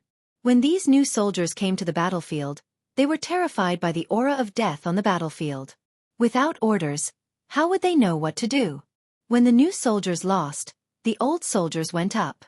The new and old soldiers helped one another, and Ning Wenfeng's commanding ability was displayed. He chased back the Mongol infantry that had charged up the city walls. After a few rounds, they finally lasted until night time, and the offensive came to an end. Within the city lord's manor, the injured ancient river was still resting on the bed. Shi Wanshan, who had mostly recovered, and eunuch Deng Chong were sitting in the hall, talking to the exhausted Ning Wenfeng. Eunuch Deng, commander, the losses in this battle are too great. More than 2,000 new recruits have died, and 2,000 have been injured. If this continues, I'm afraid it will be difficult to defend the city. Why don't we retreat to the Xian mansion? The city walls there are higher, and it will be much easier to defend than Tulu City. Ning Wenfeng grumbled while probing. His eyes were filled with hope. We can't. Deng Chong was the first to speak. The two generals might not know, but when the Duke of Loyalty and Courage gave Talu City to the Great Ming, everyone in the imperial court clapped and cheered. The people of the capital also took to the streets and lit firecrackers to celebrate. Everyone took Talu City as a symbol of the rise of Baiming. How could we give it up at this moment? If we really did this, there would be no need for anyone else. Just the memorials from the imperial censors would be enough to crush us to death. Deng Chong's words made Shi Wanshan, who originally wanted to say something, shut his mouth immediately. If this really was the case, Talu City could not be lost. Otherwise, their political lives would come to an end. At that time, no matter how great their ambitions were, they would be powerless to carry them out. Hold on a little longer. If we really can't do it, we'll transfer all the new soldiers from the Xian Manor. As long as we take the stance of defending to the death, no matter how fierce the Tatar army is, they will know the difficulties and retreat. Shi Wanshan thought that there was still a strong mercenary army outside the city, and his heart was a lot more comforted. Ning Wenfeng was just probing, and since there was no other way, he didn't consider it. As for transferring soldiers from the Xian Manor, after a moment of hesitation he said, perhaps this is the only way. Otherwise, the 2,000-some veterans and 5,000 new soldiers in the city won't be able to last for very long. Fine. Then we'll transfer soldiers from the Xian Manor. First, we'll transfer 500 veterans and 10,000 new soldiers. Deng Chong finally made the decision. At this point, there were only 500 veterans and 10,000 new soldiers left in the Xian Manor. This would be their final strength. They had exerted great strength, suffered great losses, and gained nothing in the end. They still had to bitterly defend Talu City, to the extent that they had almost used up all the veterans. It had to be said that this time, they had really made a loss. This result left Shi Wanshan and the other two speechless for a long time. They didn't even seem to have the mood to talk. In comparison, the atmosphere in the Tatar army camp was much better than it was in the afternoon. Chiga had already reported the casualties. During the attack during the day, more than 1,000 soldiers had died and more than 1,000 were injured. They only needed to rest for a night, and more than half of them could still participate the next day. In comparison, Baiming's defenders had suffered more than 4,000 casualties, which was twice the number of their own side. Everyone knew that during a siege, the attacking side would often be at a disadvantage. Generally speaking, to siege a city, one had to have at least 3 times the strength of the enemy. This time, the results were the exact opposite. The losses of the defenders were more than double that of the attackers. Even if they didn't take down the city, it was still a great victory. Hu Bo-er's expression was much better, and he encouraged Chiga.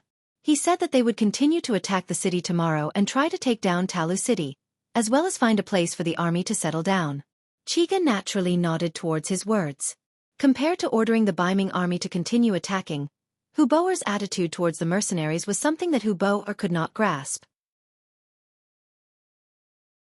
Today's battle had given him a deeper understanding of the strength of the mercenaries.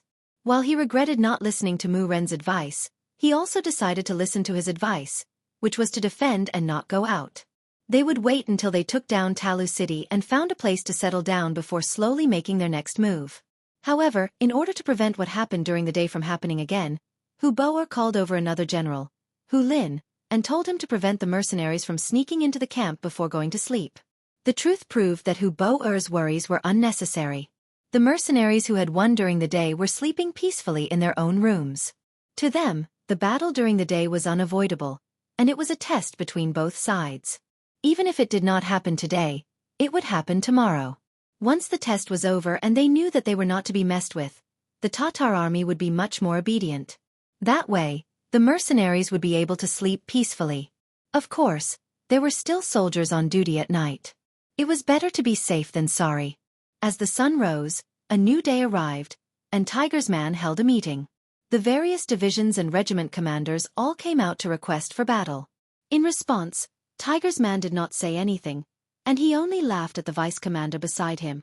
Shibi also smiled and said, "Today, the army will rest and clean up the camp. If there is time, the various divisions and regiments can train on their own." They would not initiate an attack. This was the result of the discussion between Tiger's Man and Shibi last night.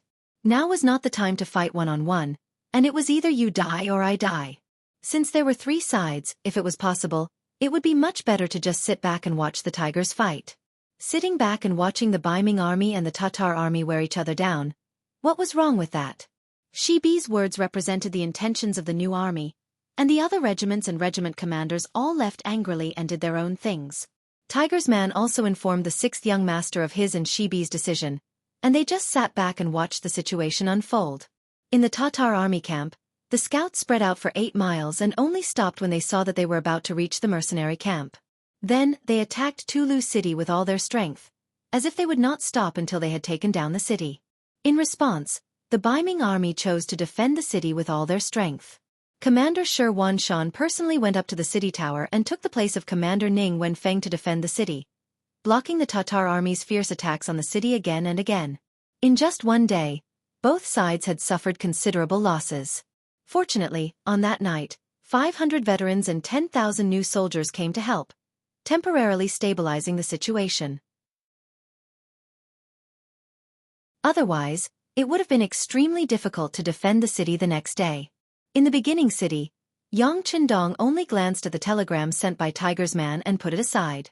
The new army had Tiger's Man, who had gradually calmed down, and was led by Shibi, so he did not have to worry about anything. His gaze was more focused on the construction of the beginning city, and he made some very constructive suggestions.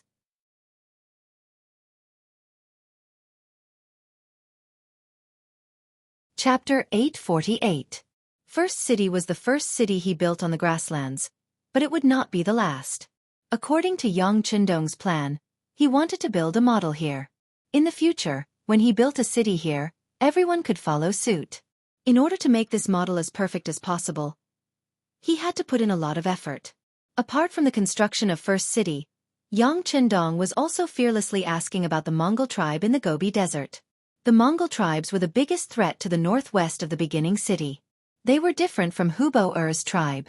They were originally from this place and had great survivability in this land. If they were not suppressed, they would become a huge problem sooner or later. Not to mention, now that they had a famous general like Fan Yuhai, if he did not destroy them, he would not be at ease.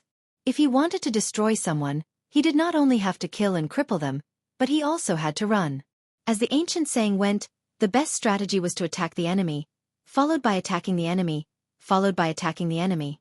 What Yang Qindong chose was the strategy of sending troops. This was also why he didn't order Khan Sud's life when he carried out the beheading policy in Wandu City, but only wanted him to injure his body.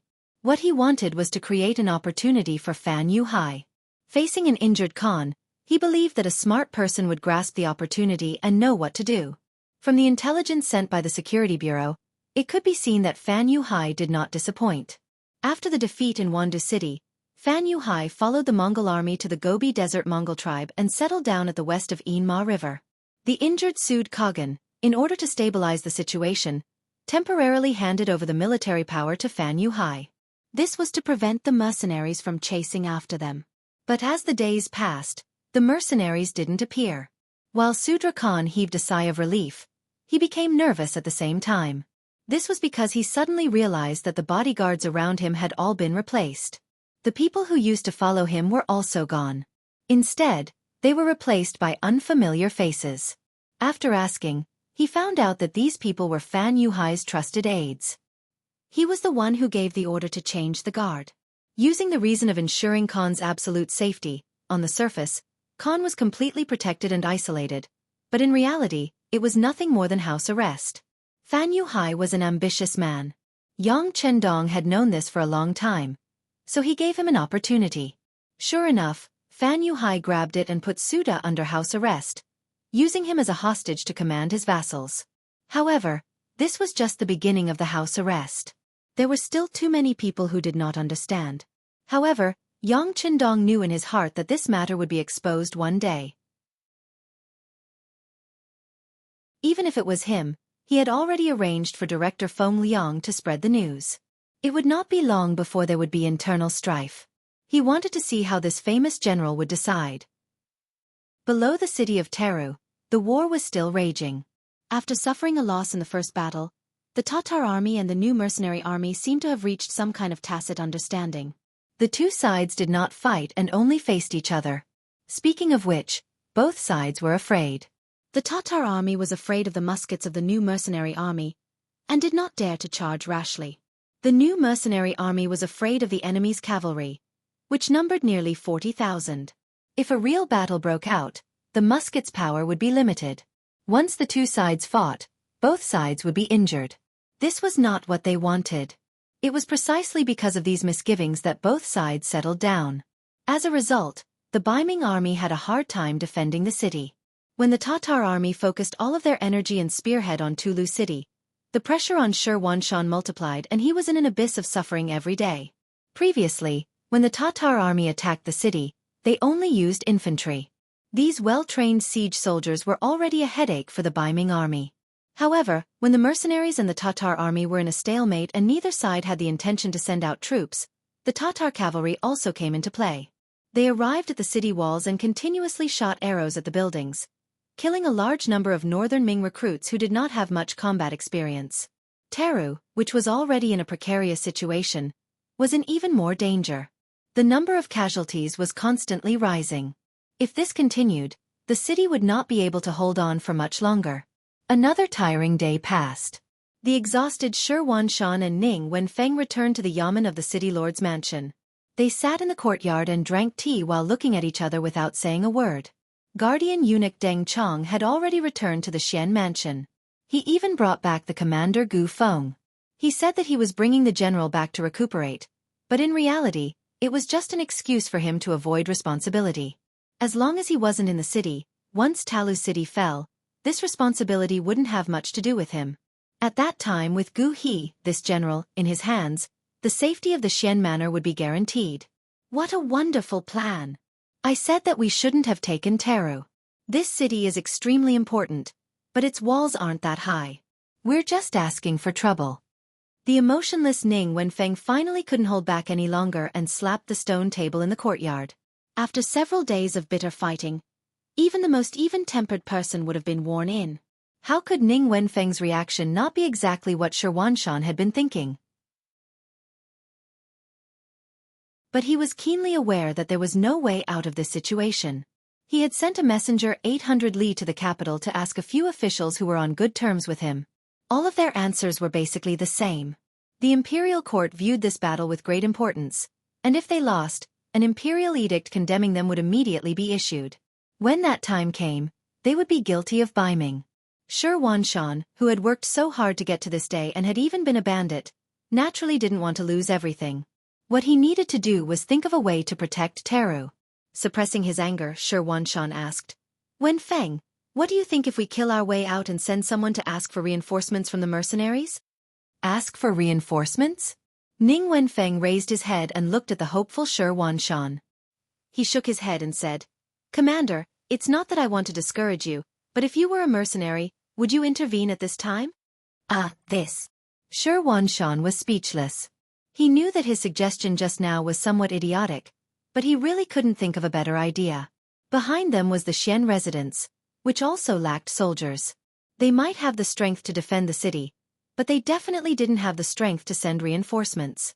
As for the Imperial court, although he had sent several emergency letters, they had all been like stones sinking into the sea. It was obvious that the Imperial court wouldn't send any reinforcements for the time being. After thinking about it, there seemed to be no other option besides the mercenaries before him. This was a method that couldn't be helped, but he hadn't expected Ning Wenfeng to reject it so quickly.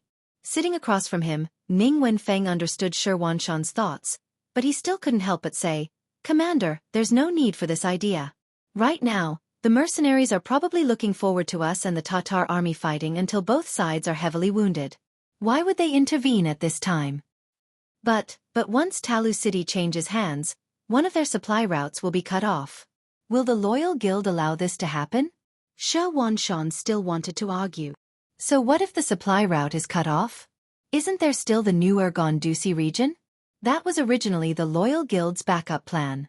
At least for this reason alone, we have to go against 40,000 elite cavalry. This is not a good deal. Ning Wenfeng shook his head.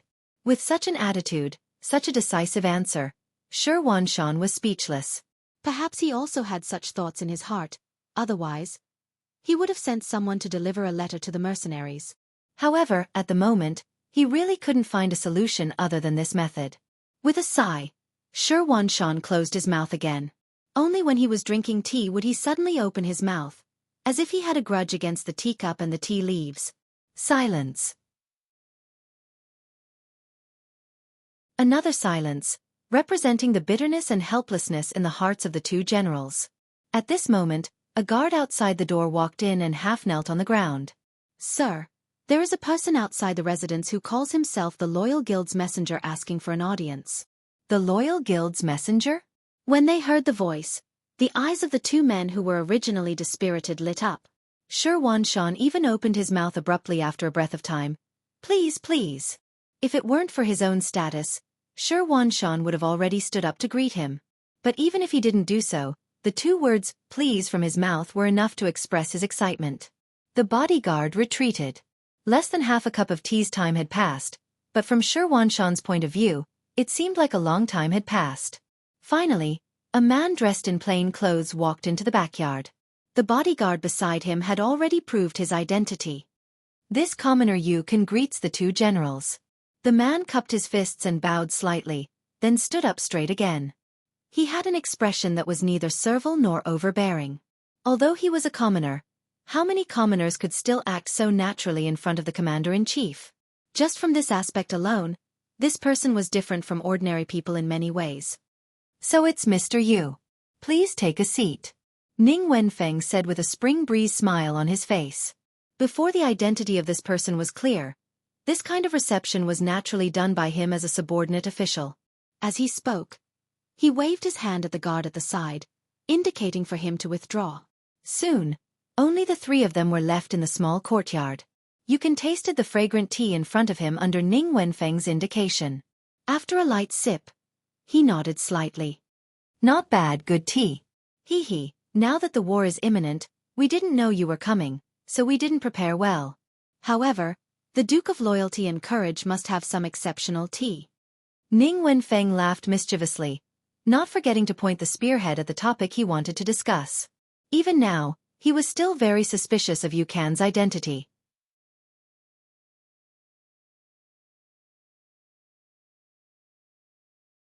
Chapter 849. Talu City had long been sealed off. Even the Tatar cavalry couldn't charge in. How did this person appear here? It would be understandable if he was already in the city, but how did he get the latest instructions from the Duke of Loyalty? Could it be that Hai Dongqing had sent the message? But he didn't see any birds enter the city. How could he send the message? Both Ning Wenfeng and Shi Wanshan didn't know that there was a telegram in the world. Two people didn't need to meet at all. They could communicate with each other without being affected by distance. Naturally, Yukon had no obligation to tell them all this. He could even think of their doubts, but his duty wasn't to explain these things. He was just passing on a message. Yukon, the leader of the security bureau stationed in Talu City, was usually responsible for collecting information in the city and forwarding it to Director Feng Liang in First City on time. They thought that he would always be a dark worker, but today's telegram forced him to reveal his identity. The sixth young master had personally called and asked him to pass on a message to the city lord's office. They didn't dare disobey the sixth young master's orders. Thus, Yukon came, and he even appeared here openly. He knew that perhaps this was the only way to dispel the two generals' worries and complete the matter. Ning Wenfeng's words were clearly probing, but Yukon still replied with a chuckle, "What good tea does the Duke of Loyalty have? I didn't have the chance to drink it. But if you suspect my identity because of this, you can arrest me as a liar." Such a straightforward answer immediately caused Ning Wenfeng to reveal a trace of awkwardness on his face. He didn't know how to respond. After all, there was no benefit in pretending to be someone from the Duke of Loyalty at this time. Shi Wanshan, who had been impatient for a long time, saw that the conversation was about to reach an impasse. He finally said, "Mr. You said that you came on the orders of the Duke of Loyalty. Do you have anything to say to me?" "Commander, I came on the orders of the Duke of Loyalty." "I do have something to tell you. According to the Duke of Loyalty, if Talu City can't be defended, there's no need to defend it anymore. We can just retreat to Xuanfu City. At that time we can accumulate strength to defend it." Yukon was only halfway through his sentence when Ning Wenfeng interrupted him. "How can Talu City not be able to defend itself? Furthermore, we are paid by the Imperial Court. Now that the Imperial Court has not issued a decree, how can we leave our posts without permission? Mr. Yu, do you know that your words just now are already a crime?" One couldn't blame Ning Wenfeng for being angry. Yang Chendong might not care too much about the loss of Talu City, but as the general of the city's defense, he had a huge responsibility. If he did not handle it well, his reputation would be ruined. It was even possible that he would be imprisoned and beheaded. How could he not be anxious when it involved his own life?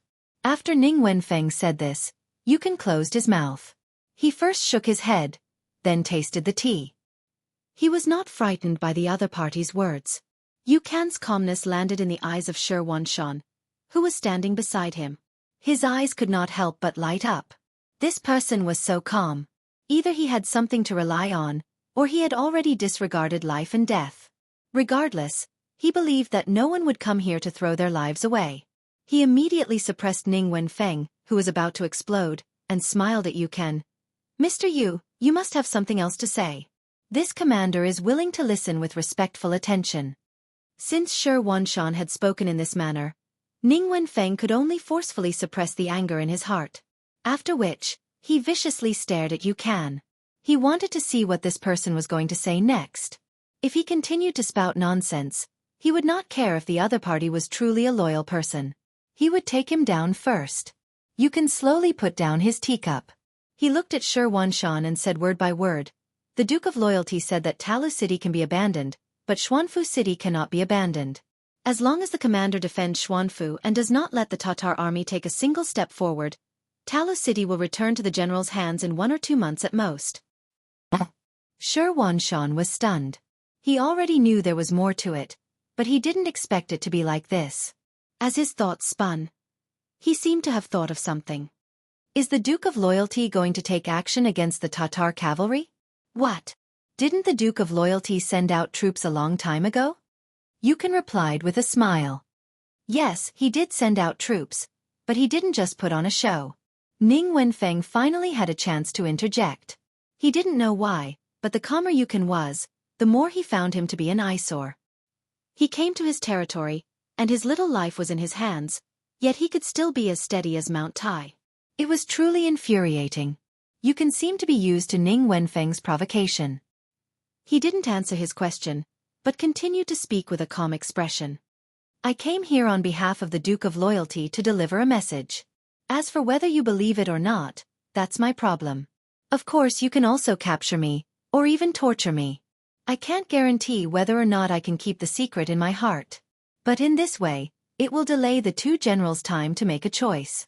You two can choose for yourselves. After laying everything out in the open, Yukon didn't say anything. He lowered his head and continued to drink his tea, like a thirsty person looking at sweet dew. His actions showed that he had completely disregarded life and death. Often, people like this didn't bow their heads easily. Even if they were captured and tortured, there wouldn't be a result in a short time. And it just so happened that Shan didn't have much time left. If he made a single mistake, he wouldn't have the chance to turn things around. Mr. Yu, do you have any keepsake to prove your identity? Shan still didn't give up. No. Yukon answered very straightforwardly. Then he added, Tulu City has already been sealed. Where would I get a keepsake? Without a keepsake, where did you get the news? Ning Wenfeng interrupted again, feeling that he had caught the other party's loophole. You don't have to worry about this. In short, I'm telling the truth.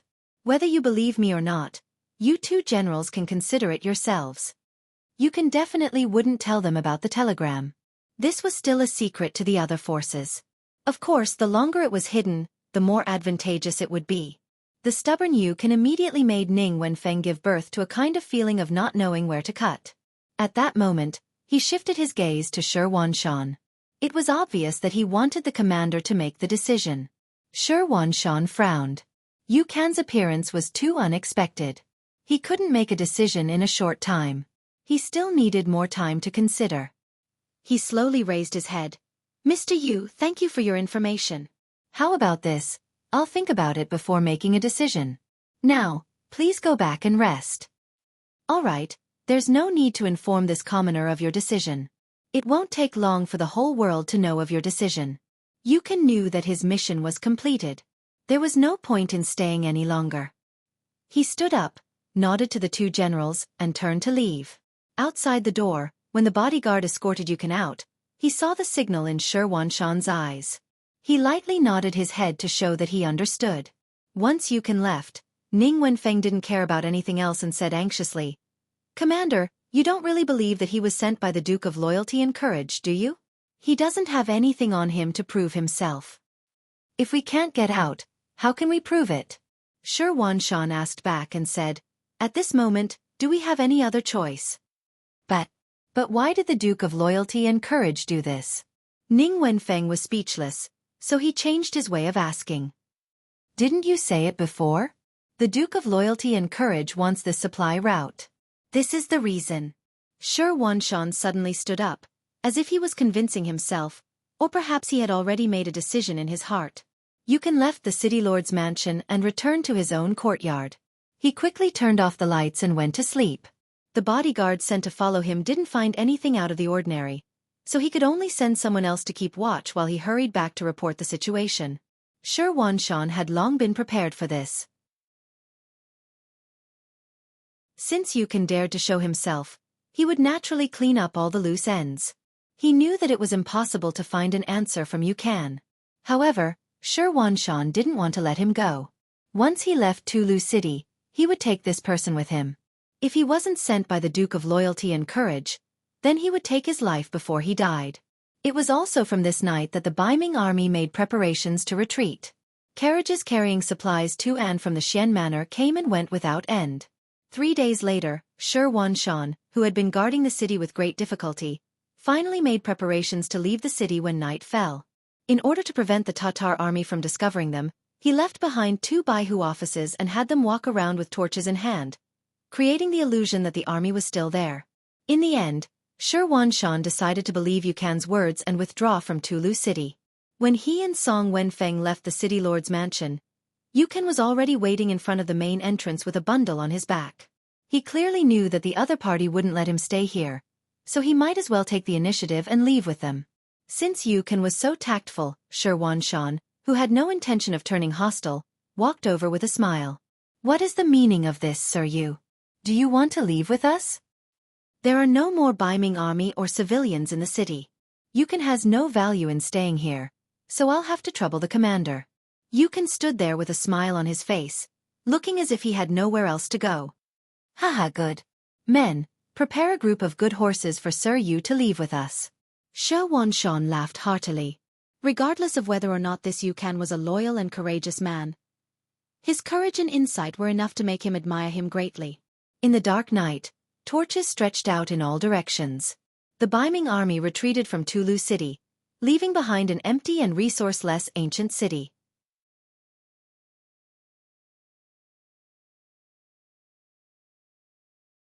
Chapter 850. The next day, when the sun rose, the 200 Biming army quickly left. After breakfast, the Tatar army continued to attack the city. Only then did they discover that there was no resistance and they were able to easily enter the city. News of the Biming army's departure quickly reached Hu Bo-er's ears. Biming army has retreated. Haha, good news. Let's enter the city. Hu Bo-er was overjoyed. Although the northern Ming army suffered the most losses during the siege, it was still very uncomfortable for him. He suffered losses every day, and he still had to defend against the attacks of the mercenaries from 10 miles away. This kind of feeling was really uncomfortable. Now that he had a city to defend, he had something to rely on. Moreover, Tulu City was originally a city that was easy to defend and hard to attack. It was connected to a nearby mountain range, so he only needed to defend the Xuanfu Gate to the east and the Grassland Gate to the west. This allowed him to divert his forces to do what he wanted to do. The Tatar army smoothly entered the city and was prepared for a sneak attack from the mercenaries. However, the enemy did not seem to see them and allowed them to do as they pleased. When all of the Tatar soldiers entered the city, the mercenaries suddenly moved and set up camp 8 miles away from the western city gate. At this point, the situation of closing the door and beating the dogs had already taken shape. Not only that, they also cut off all communication between the Tatar army and the outside world. Only when the mercenaries set up their tents did Hu Bo-er, who was standing on top of the tower, feel that something was wrong. Previously, when he was outside the city, he could send troops to search for food and water. However, now that he was in the city, he had a place to stay, but everything else seemed to be a problem. When he thought of the Biming army's sudden retreat, especially when they did not see a single person or food after entering the city, he suddenly felt like he had been deceived. No, we can't be trapped in the city. We need a way out. Where is General Gar? I'll give you 5,000 cavalry. Kill your way out before the enemy has a stable footing. The other generals are on standby. Once the opportunity arises, we'll destroy the mercenaries. Hu Bo-er stood on the city wall and suddenly gave the order to attack. General Gower, who had just entered the city, had no choice but to get back on his horse after receiving his orders. He led the 5,000 cavalrymen straight to the mercenary camp outside the city. In the new army's barracks, as soon as the west gate of Tulu City opened, the scout immediately reported to Tiger's Mane. Commander Hu laughed and looked at Deputy Commander Shi Bi. The enemy is here to die. Haha, that's right. Shi Bi also laughed loudly. Although he used to be a member of the Tatar army, he was just a pawn that could be sacrificed at any time. Now that he had received Yang Chundong's great kindness, he saw himself as a member of the mercenary army. When it was time to be ruthless, he would definitely not be careless. Outside Tulu, General Gar led 5,000 cavalrymen and rushed over with great momentum, but what awaited them was still a new division of recruits.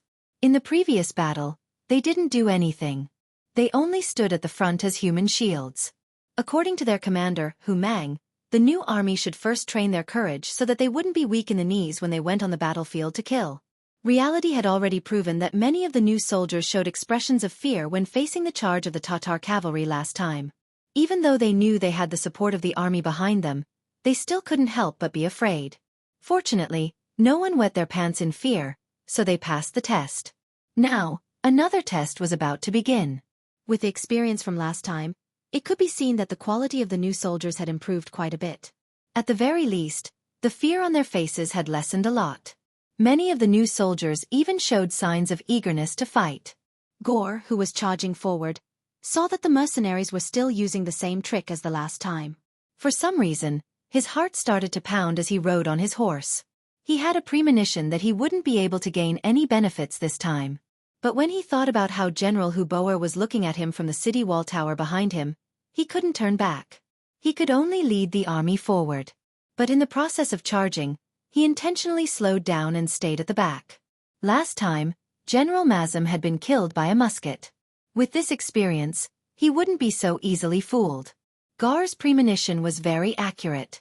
When the Tatar cavalry was 1 li away from the mercenaries, the new division's cavalry once again retreated to the sides, revealing the musket-wielding soldiers of the 6th Battalion behind them. Then, the sound of gunfire rang out.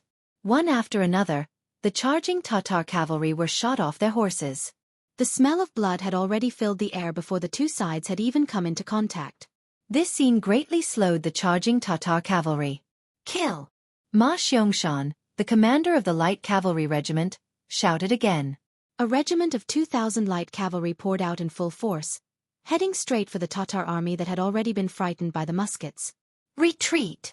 Gar, who was already at the rear, hurriedly shouted when he saw the same scene. He quickly reined in his horse and turned around, leading the army to retreat in a sorry state. In this battle, they had lost around 600 cavalry and had killed 0 enemies. On the tower of Talu City, Hubauer saw everything with his eyes. He angrily turned around and left without saying a word. He couldn't blame Gar. He had listened to his orders and left the city. But falling down in the same place twice in a row wasn't a good feeling. It was as if he had swallowed a fly, causing him to burn with anger. Hubauer couldn't vent his anger after occupying a dead city, so he ordered General Chiga to take his men out of East Gate Xian City. He wanted to continue the attack. Didn't the mercenaries want to cut off his supplies? All right then, I won't walk past you. I'll head towards the hinterland of northern Ming. After several days of siege, the Beiming army had suffered heavy losses. Chiga's infantry had also been wiped out. Of the original 10,000 infantry, only 2,000 were left. They couldn't take down a city like Xian City with just them. After receiving the order, he could only tell Hubauer the whole story. Afterwards, he gained the authority to command 10,000 cavalry and confidently left the city. However, what Chiga did not know was that within the Xian mansion, Shi Wanshan had already set up his stance. Relying on the sturdiness of the city walls and the fact that he had joined up with the troops guarding the Xian mansion, he was confident that he would not allow the Tatar army to take advantage of him. Talu City quieted down once more. Knowing that he couldn't do anything to the mercenaries, Hubauer gave up on the idea. He only needed to wait for good news from General Chiga. At that time, he only needed to leave a portion of his men to defend Talu City. The mercenaries would be blocked outside, and he would be able to lead his army to do whatever he wanted in the hinterland of northern Ming. The mercenaries below the city tower were as calm as ever. The soldiers woke up on time and went out for exercises. They were as free as if they were in their own city. They were waiting for the 6th young master to give the order to attack. In the first city, Yang Chendong didn't give the order to attack. He was also waiting for Shi Wanshan and the Tatar army to both sides to suffer heavy losses. At that time, it would be time for him to send out his troops. While waiting, the Mongol tribes in the north of Mo Bay finally sent out good news. Fan Yuhai finally stopped waiting and revealed his devil's fangs. He used the excuse of marrying Tuoya as an excuse to replace Sud Khan. The Mongol camp in the north of Mo Bay was 100 miles west of the Inma River. It was the end of spring and the beginning of summer. The grasslands were no longer covered in snow and desolation. Instead, it was filled with greenery. However, as the flower of the north of Mo Bay, Princess Tuoya's mood was not as good as the weather. Instead, her face was extremely ugly and her heart was heavy. Ever since her father was injured and returned from Yendu, he had been bedridden. He stayed in a tent the size of a yurt and rarely saw guests. Even as his daughter, she had only seen him 3 times. Moreover, 2 of the times she saw the unconscious Sud Khan. He only woke up once and said to her with a smile that he had already found her a satisfactory husband. That was the famous General Fan Yuhai. Although Fan Yuhai was only 30 years old, he was much older than Tuoya. Especially when he was usually silent, he always gave people a feeling that strangers shouldn't get close to him. He also gave people a feeling of liveliness, which made Tuoya very uncomfortable. She couldn't understand why her father would make such a decision. Before, they had agreed that her husband would only marry if she agreed. Only, it was a pity that Sud didn't give her any opportunity to speak. After he finished speaking, he used the excuse that he was tired and needed to rest to forcibly have Tuoya leave. Ever since she left the tent, Tuoya's face didn't smile again. facing a man she didn't understand at all, yet he wanted to be her husband, and for a lifetime at that. She really couldn't accept this. However, she couldn't go against her father's orders, so she didn't know what to do either. She wanted to discuss this with others, but only then did she discover that the people she was familiar with were no longer by the side of the Khan's main tent. When the army retreated, Zamubala was killed by the mercenaries who stayed behind to cover the retreat. General Daesong was ordered to train the tribe's younger generation, hoping that they would have the strength to fight again. General Bao Yin, who had the best relationship with her, was ordered to recruit new soldiers from the tribe to replenish the military strength lost in the previous battle. For a time, there was actually no one she could use, no one she could talk to. At this moment, Tuoya felt helpless and lonely.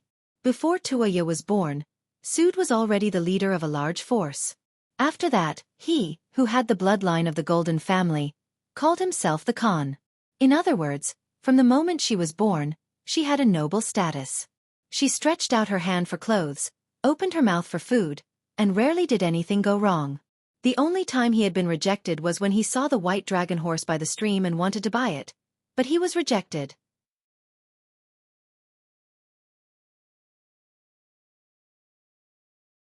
Chapter 851. When she thought of that rejection, for some reason, a smile appeared on Tuoya's face. Although she had been rejected in a very straightforward manner, she wasn't angry. On the contrary, she had seen the scene of the god of war slaughtering in all directions. Which young man didn't have feelings? Which young woman didn't yearn for love? It was from that time that a shadow appeared in the depths of her heart. However, she was smart enough not to mention it to anyone. In particular, her father's following actions had reduced the possibility of this existence to the lowest.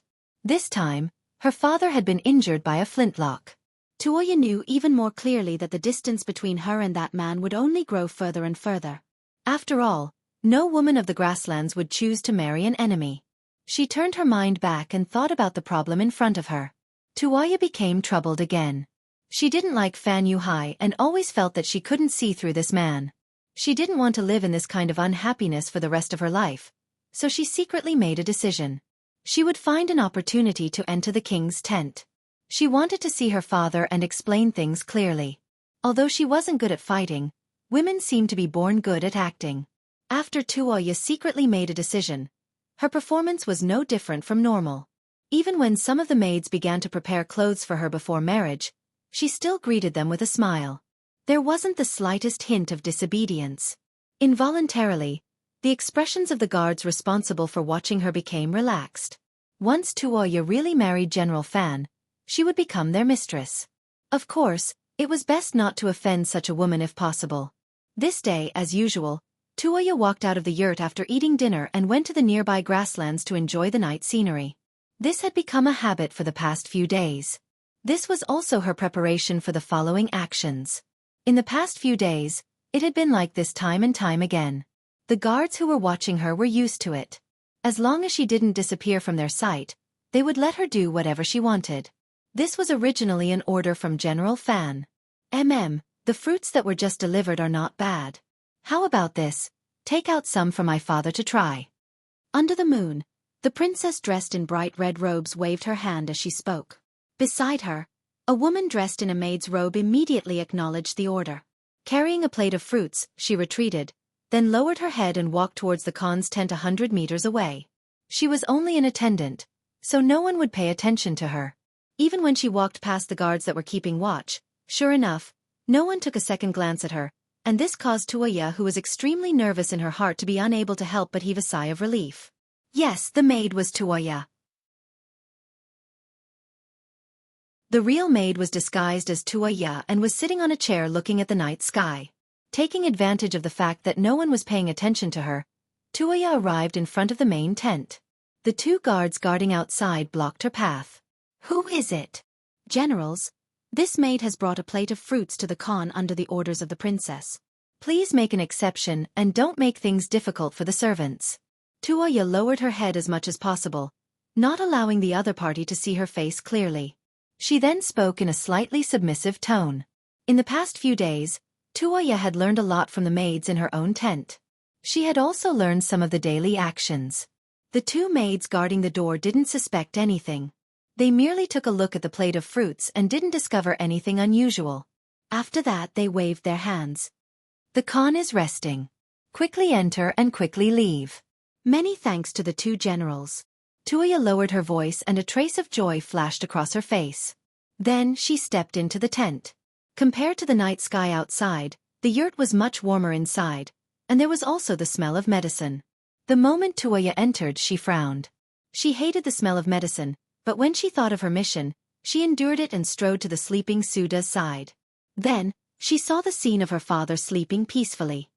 Father, father, wake up. I am your daughter, Tuoya. I am here to see you. She softly called out. Knowing that there wasn't much time left, Tuoya stretched out her jade-like hand and gently shook the sleeping Suda. However, before her small hand could touch the body, Suda, who was lying on the bed, suddenly opened his eyes. When he looked carefully with the help of the candlelight, it was indeed his daughter, Tuoya. Suda instinctively looked outside. When he saw that there was no third person, he heaved a sigh of relief. Then, he stretched out his hands and tightly grabbed Tuoya's outstretched hand. Daughter, why are you here? Did they let you in? No, I thought of a way to sneak in. Tuoya explained. Seeing that his daughter, who had always been noble, was actually wearing a maid's uniform, Suda immediately understood. Then his gaze tightened and he said, Good daughter, you are very smart. Father is very pleased. But time is limited, so I'll tell you what I'm going to say next. Right now, I'm under house arrest, and my injuries are acting up again and again. It's not that they can't treat me, but they don't want to treat me at all. Don't blame Dolly Zhonggong for this. On the battlefield, swords have no eyes, and this is not a personal grudge. Father knows what you're thinking, and if you really like him, then go find him. Suda was obviously out of breath when he said these words. It was obvious that his physical condition was not very good. After taking 2 deep breaths, he said, On the other hand, Fan Yufan wants to marry you. He just wants to seize the power of our Mongol tribe. Now I will tell everyone everything. You have to find a chance to leave here and then find Narasong and Baoyin. They have been Fu Khan's old subordinates for many years. They are trustworthy. When the time comes, they will lead the army to save Fu Khan. In a hurry, Suda said a lot of things in one breath, and then he couldn't stop coughing, perhaps because his body couldn't take it. After he finished speaking, he lay back on the bed and waved his hand. You should leave quickly. If you stay for a long time, it will inevitably arouse suspicion. Go. She just wanted to discuss her marriage with Fu Khan and give her opinion. She didn't expect to learn such a truth. Tuoya couldn't believe it. But after a moment of confusion, she calmed down. She also knew that this was not the time to talk. She looked at Suda, who was lying on the bed, and said, Father Khan, take care of yourself. Then she turned around and left the tent. Outside the tent, the 2 guards waited for a while. When they didn't see anyone coming out, they were about to enter the tent when Tuoya dressed as a maid came out. What happened? It's been so long, did Khan wake up? One of the guards asked with a puzzled expression. No, Khan has been sleeping all this time. The servants saw that the bedside was too messy and casually tidied it up. Tuoya lowered her head and said in a quick-witted manner, Oh. This explanation made the guard feel relieved. Then he nodded. All right, there's nothing for you to do here. Quickly leave. It was no wonder that the 2 guards were so relieved. They knew that the medicine Suda took was originally a sleeping drug. After ordinary people took it, it would be difficult for them to wake up. But they didn't know that the medicine had already been discovered by Suda. How could a person who could become the Khan of a tribe be compared to ordinary people? Not only that, he also vomited it. This was also the reason why the yurt had a strong smell of medicine. Tuoya left. Not long after returning to the side of the princess, she followed her master back to the tent. But compared to before, Tuoya's eyes were more resolute. Previously, she felt that there was something wrong with her father. Logically speaking, when her father was sick, he should let his daughter take care of him. But not only did he not tell her once, he didn't even say a word of concern to her 3 times. Now that she knew the truth, Tuoya finally understood that it wasn't that her father didn't want her to say it, but that he couldn't. After knowing the truth, Tuoya was ready to leave. She first looked at the maid beside her. Guna, how does the miss treat you? The princess's kindness is as great as a mountain. I'm willing to do anything for the princess. The maid who acted as Tuoya's maid felt touched. She immediately blurted out what was in her heart. In fact, Tuoya had given her a new life. When her parents died, it was the princess who arranged for them to be buried. Because of this, her life was already Tuoya's. All right, then today is the day you repay me. Tuoya's heart was filled with a trace of reluctance. She knew that if she did this, Guna might not be able to survive. But for the sake of the Mongolian tribe in the Gobi Desert, she had to sacrifice her. The night was getting darker. The big tent was already dark. Even the guards who were watching the princess were closing their eyes to rest. For the past few days, nothing had happened. Under the influence of inertia, their vigilance began to become careless. However, just when everything was quiet, there was a sudden movement in the princess's tent. First, a black shadow rushed out of the tent and went straight into the distance. This sudden change immediately attracted a few guards to follow him out. They did not understand what was going on. What they needed to do was to stop the princess who rushed out of the tent. The guards moved very quickly.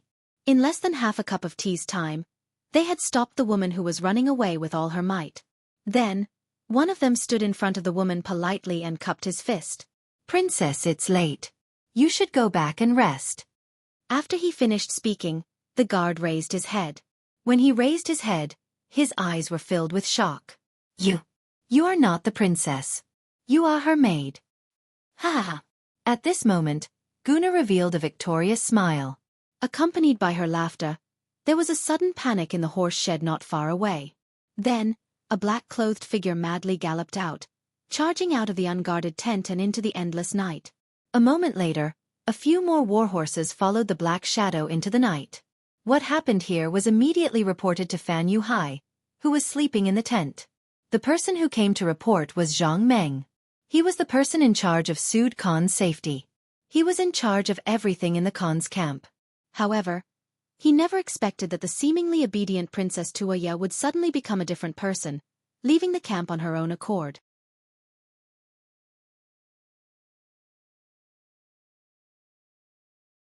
Chapter 852. Fan Yuhai sat up from the bed, his gaze incomparably deep. His first feeling was that his crime had been exposed, and Tuoya definitely knew something. Although he still couldn't figure out what went wrong, Tuoya leaving for no reason already explained a lot of things.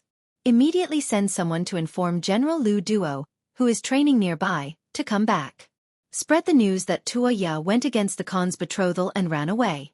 Anyone in the tribe who stops her or reports her whereabouts will be heavily rewarded. Yes. Zhang Meng replied and quickly left to pass down the order. Fan Yuhai, who was left behind, could not help but let out a long sigh. Seeing that he was about to succeed, as long as he married Tuoya, he could be considered the Khan's successor. He never thought that something like this would happen, and all his efforts would be for naught. Tuoya escaped. Using the maid Guna to attract the attention of others, she successfully escaped. The moment she mounted her horse, she quickly rushed towards the training grounds of Na Ri Song. She had lived here since she was young, so she was familiar with all the terrains. This was where her advantage lay. In the dark night, with one rider in front and several riders behind, the distance between the two sides was maintained at 500 to 600 meters. They were like shooting stars in the night sky, disappearing in a flash. The sky was finally about to brighten. Just as the sun slowly rose and the sky gradually brightened, Tuoya, who was at the front, finally saw a continuous stretch of barracks. Immediately, her eyes were filled with joy. Before she arrived, her shout rang out. I am Princess Tuoya. I want to see General Na Ri Song. The Mongol cavalry guarding the barracks had already noticed a black figure in the distance. Out of instinct, they shot out their bows and arrows, preparing to kill the person who came. However, when they heard the shout, they could not help but put down their bows. Those with good eyesight looked carefully and recognized Tuoya's figure. Although she was dressed in black and was not as eye-catching as when she was dressed as a princess, the number one chest under the heavens was majestic. Those who had seen it would not forget it. Immediately that person said, It really is Princess Tuoya. Come, open the tent and quickly inform the general. Tuoya successfully rushed into the tent. The guards behind her also followed. Perhaps the Mongol cavalry thought that they were the princess's guards. In front of the big tent, Tuoya reined in her warhorse. Only then did the exhaustion on her body become apparent. However, when she thought of her father's instructions, she took a deep breath and jumped off her warhorse. But at this moment, the 6 guards behind him also caught up. They jumped off their horses at the same time and blocked Tuoya, who was about to move forward. One of them said with a cold face, "Princess, please get on the horse and go back with us. The Khan and General Fan are waiting for you." What if I say no? This was no longer her father's tent, so when Tuoya spoke, her confidence was a bit stronger. "Then don't blame us for being impolite." The guards' eyes lit up. They were the ones who had lost him. If they couldn't bring him back, he would definitely die. At this moment, they had no choice. After saying that, 2 of the 6 guards reached out and pressed down on Tuoya's shoulder. At this moment, when they made their move, they didn't care that the person in front of them was the princess of the Mongol Empire. They also didn't care that this woman might become their mistress in the future. Although Tuoya grew up in the grasslands and learned riding and martial arts, it was only on the surface. If she really had to face the guards with extraordinary skills, she naturally wouldn't be able to win. Seeing the 2 hands grabbing at her, Tuoya's eyes flashed with anger and anxiety. "What are you doing?" Right at that moment, a loud roar rang out. Following which, a burly man from the grasslands walked out of the tent. Along with him were dozens of elite guards and more Mongolian warriors from the camp who were closing in on them. The person who came was Na Ri-song, one of Sud Khan's trusted aides. When he heard the report that the princess had come, he was wondering why she was here. He walked out with curiosity and didn't expect to see someone wanting to make a move on Tuoya. How could this be? This was clearly going against his superiors. Na Ri-song spoke up to stop him. The moment Na Ri-song appeared, the guards who were about to make a move knew that they had missed the opportunity. They immediately turned around and bowed. "General, please calm down." The princess was playful and ran out. "We will bring her back now and not cause trouble for you." "You guys are the ones who are playful." Tuoya saw that someone was twisting the truth in front of her. How could she let it go? After retorting, she looked at Na Ri-song and said, "General, I have something to discuss with you. Please report to your men. At the same time, I would like to ask you to lock up these 6 people first. I will give you an explanation later." "General, you can't believe the princess' words so easily. General Fan is still waiting for us to return." The 6 guards knew that they were about to ruin things and hurriedly spoke out. "If I don't believe the princess, should I believe you guys? Also, don't use Fan Yuhai to pressure others. Others might be afraid of him, but I'm not." "Humph. Men, take the 6 of them away. If they resist, kill them." Na Ri-song, who had killed decisively on the battlefield, had a cold expression on his face. His eyes were filled with killing intent. With just a few words, the 6 guards had surrendered. If they lived, at least there was hope. If they resisted, only death would await them. Tuoya finally followed Na Ri-song into the large tent. She then told him everything she had seen her father last night and what Suda had told her. When Na Ri-song heard the news, he was shocked. "There's actually such a thing? The Khan is under house arrest?" "That's right." When Tuoya said this, she couldn't stop the tears from flowing out of her eyes. She hadn't cried before because she didn't dare to. But now she was safe. The pain in her heart could no longer be suppressed. Tears finally flowed out. "Princess, don't be sad. The Khan's life isn't in danger yet. There's still a way. How about this? We've been running all night. Princess, go rest first. I'll find General Bao-in and then we'll discuss how to save the Khan." Na Ri-song's eyes were filled with sorrow. His own Khan was under house arrest. This was a reflection of the incompetence of the generals. However, he also knew that Fan Yuhai wasn't easy to deal with. If he led the army to kill him now, the outcome was unknown. It might even implicate the Khan's life. It was better to find Bao-in first and discuss how to proceed. Not long after Na Ri-song gave the order, General Bao-in, who was recruiting soldiers outside, returned to the large tent. This scene was discovered by the spies of the Security Bureau in the Mongolian tribe. The news was sent to the director of the Security Bureau of the First City, Feng Liang, by telegram. Yang Mansion. First City. Yang Qindong listened to Feng Liang's report. At the same time, he patted Feng Liang's shoulder. Not bad. The security bureau did a good job this time. Thank you for the praise, sixth young master. Feng Liang's face flashed with joy, but it quickly disappeared. He was all ears. Continue to watch their every move. Report to me immediately if there's any situation. While Yang Qindong digested the news, he couldn't help but sigh. There were still too few troops. Seeing that the Mongolian tribe in Ma Bay was about to have internal strife, he couldn't send troops to quell the chaos. It was a pity. Feng Liang took the order and left. Looking at his back, Yang Qindong thought that this person's temperament was good. He was calm and capable. If he kept it up, he would be a promising talent. But this thought was just a fleeting thought. For Yang Qindong, it was still a problem of how to mobilize troops. Otherwise, no matter how big the opportunity was in front of him, he wouldn't have the power to intervene without enough troops. Xianxia, find Beta Persei.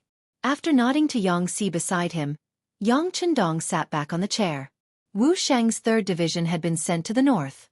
There had been no news for a long time, and he didn't know how it was progressing.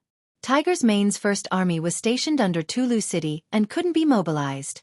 Yang Qindong had to turn his attention to the logistics group.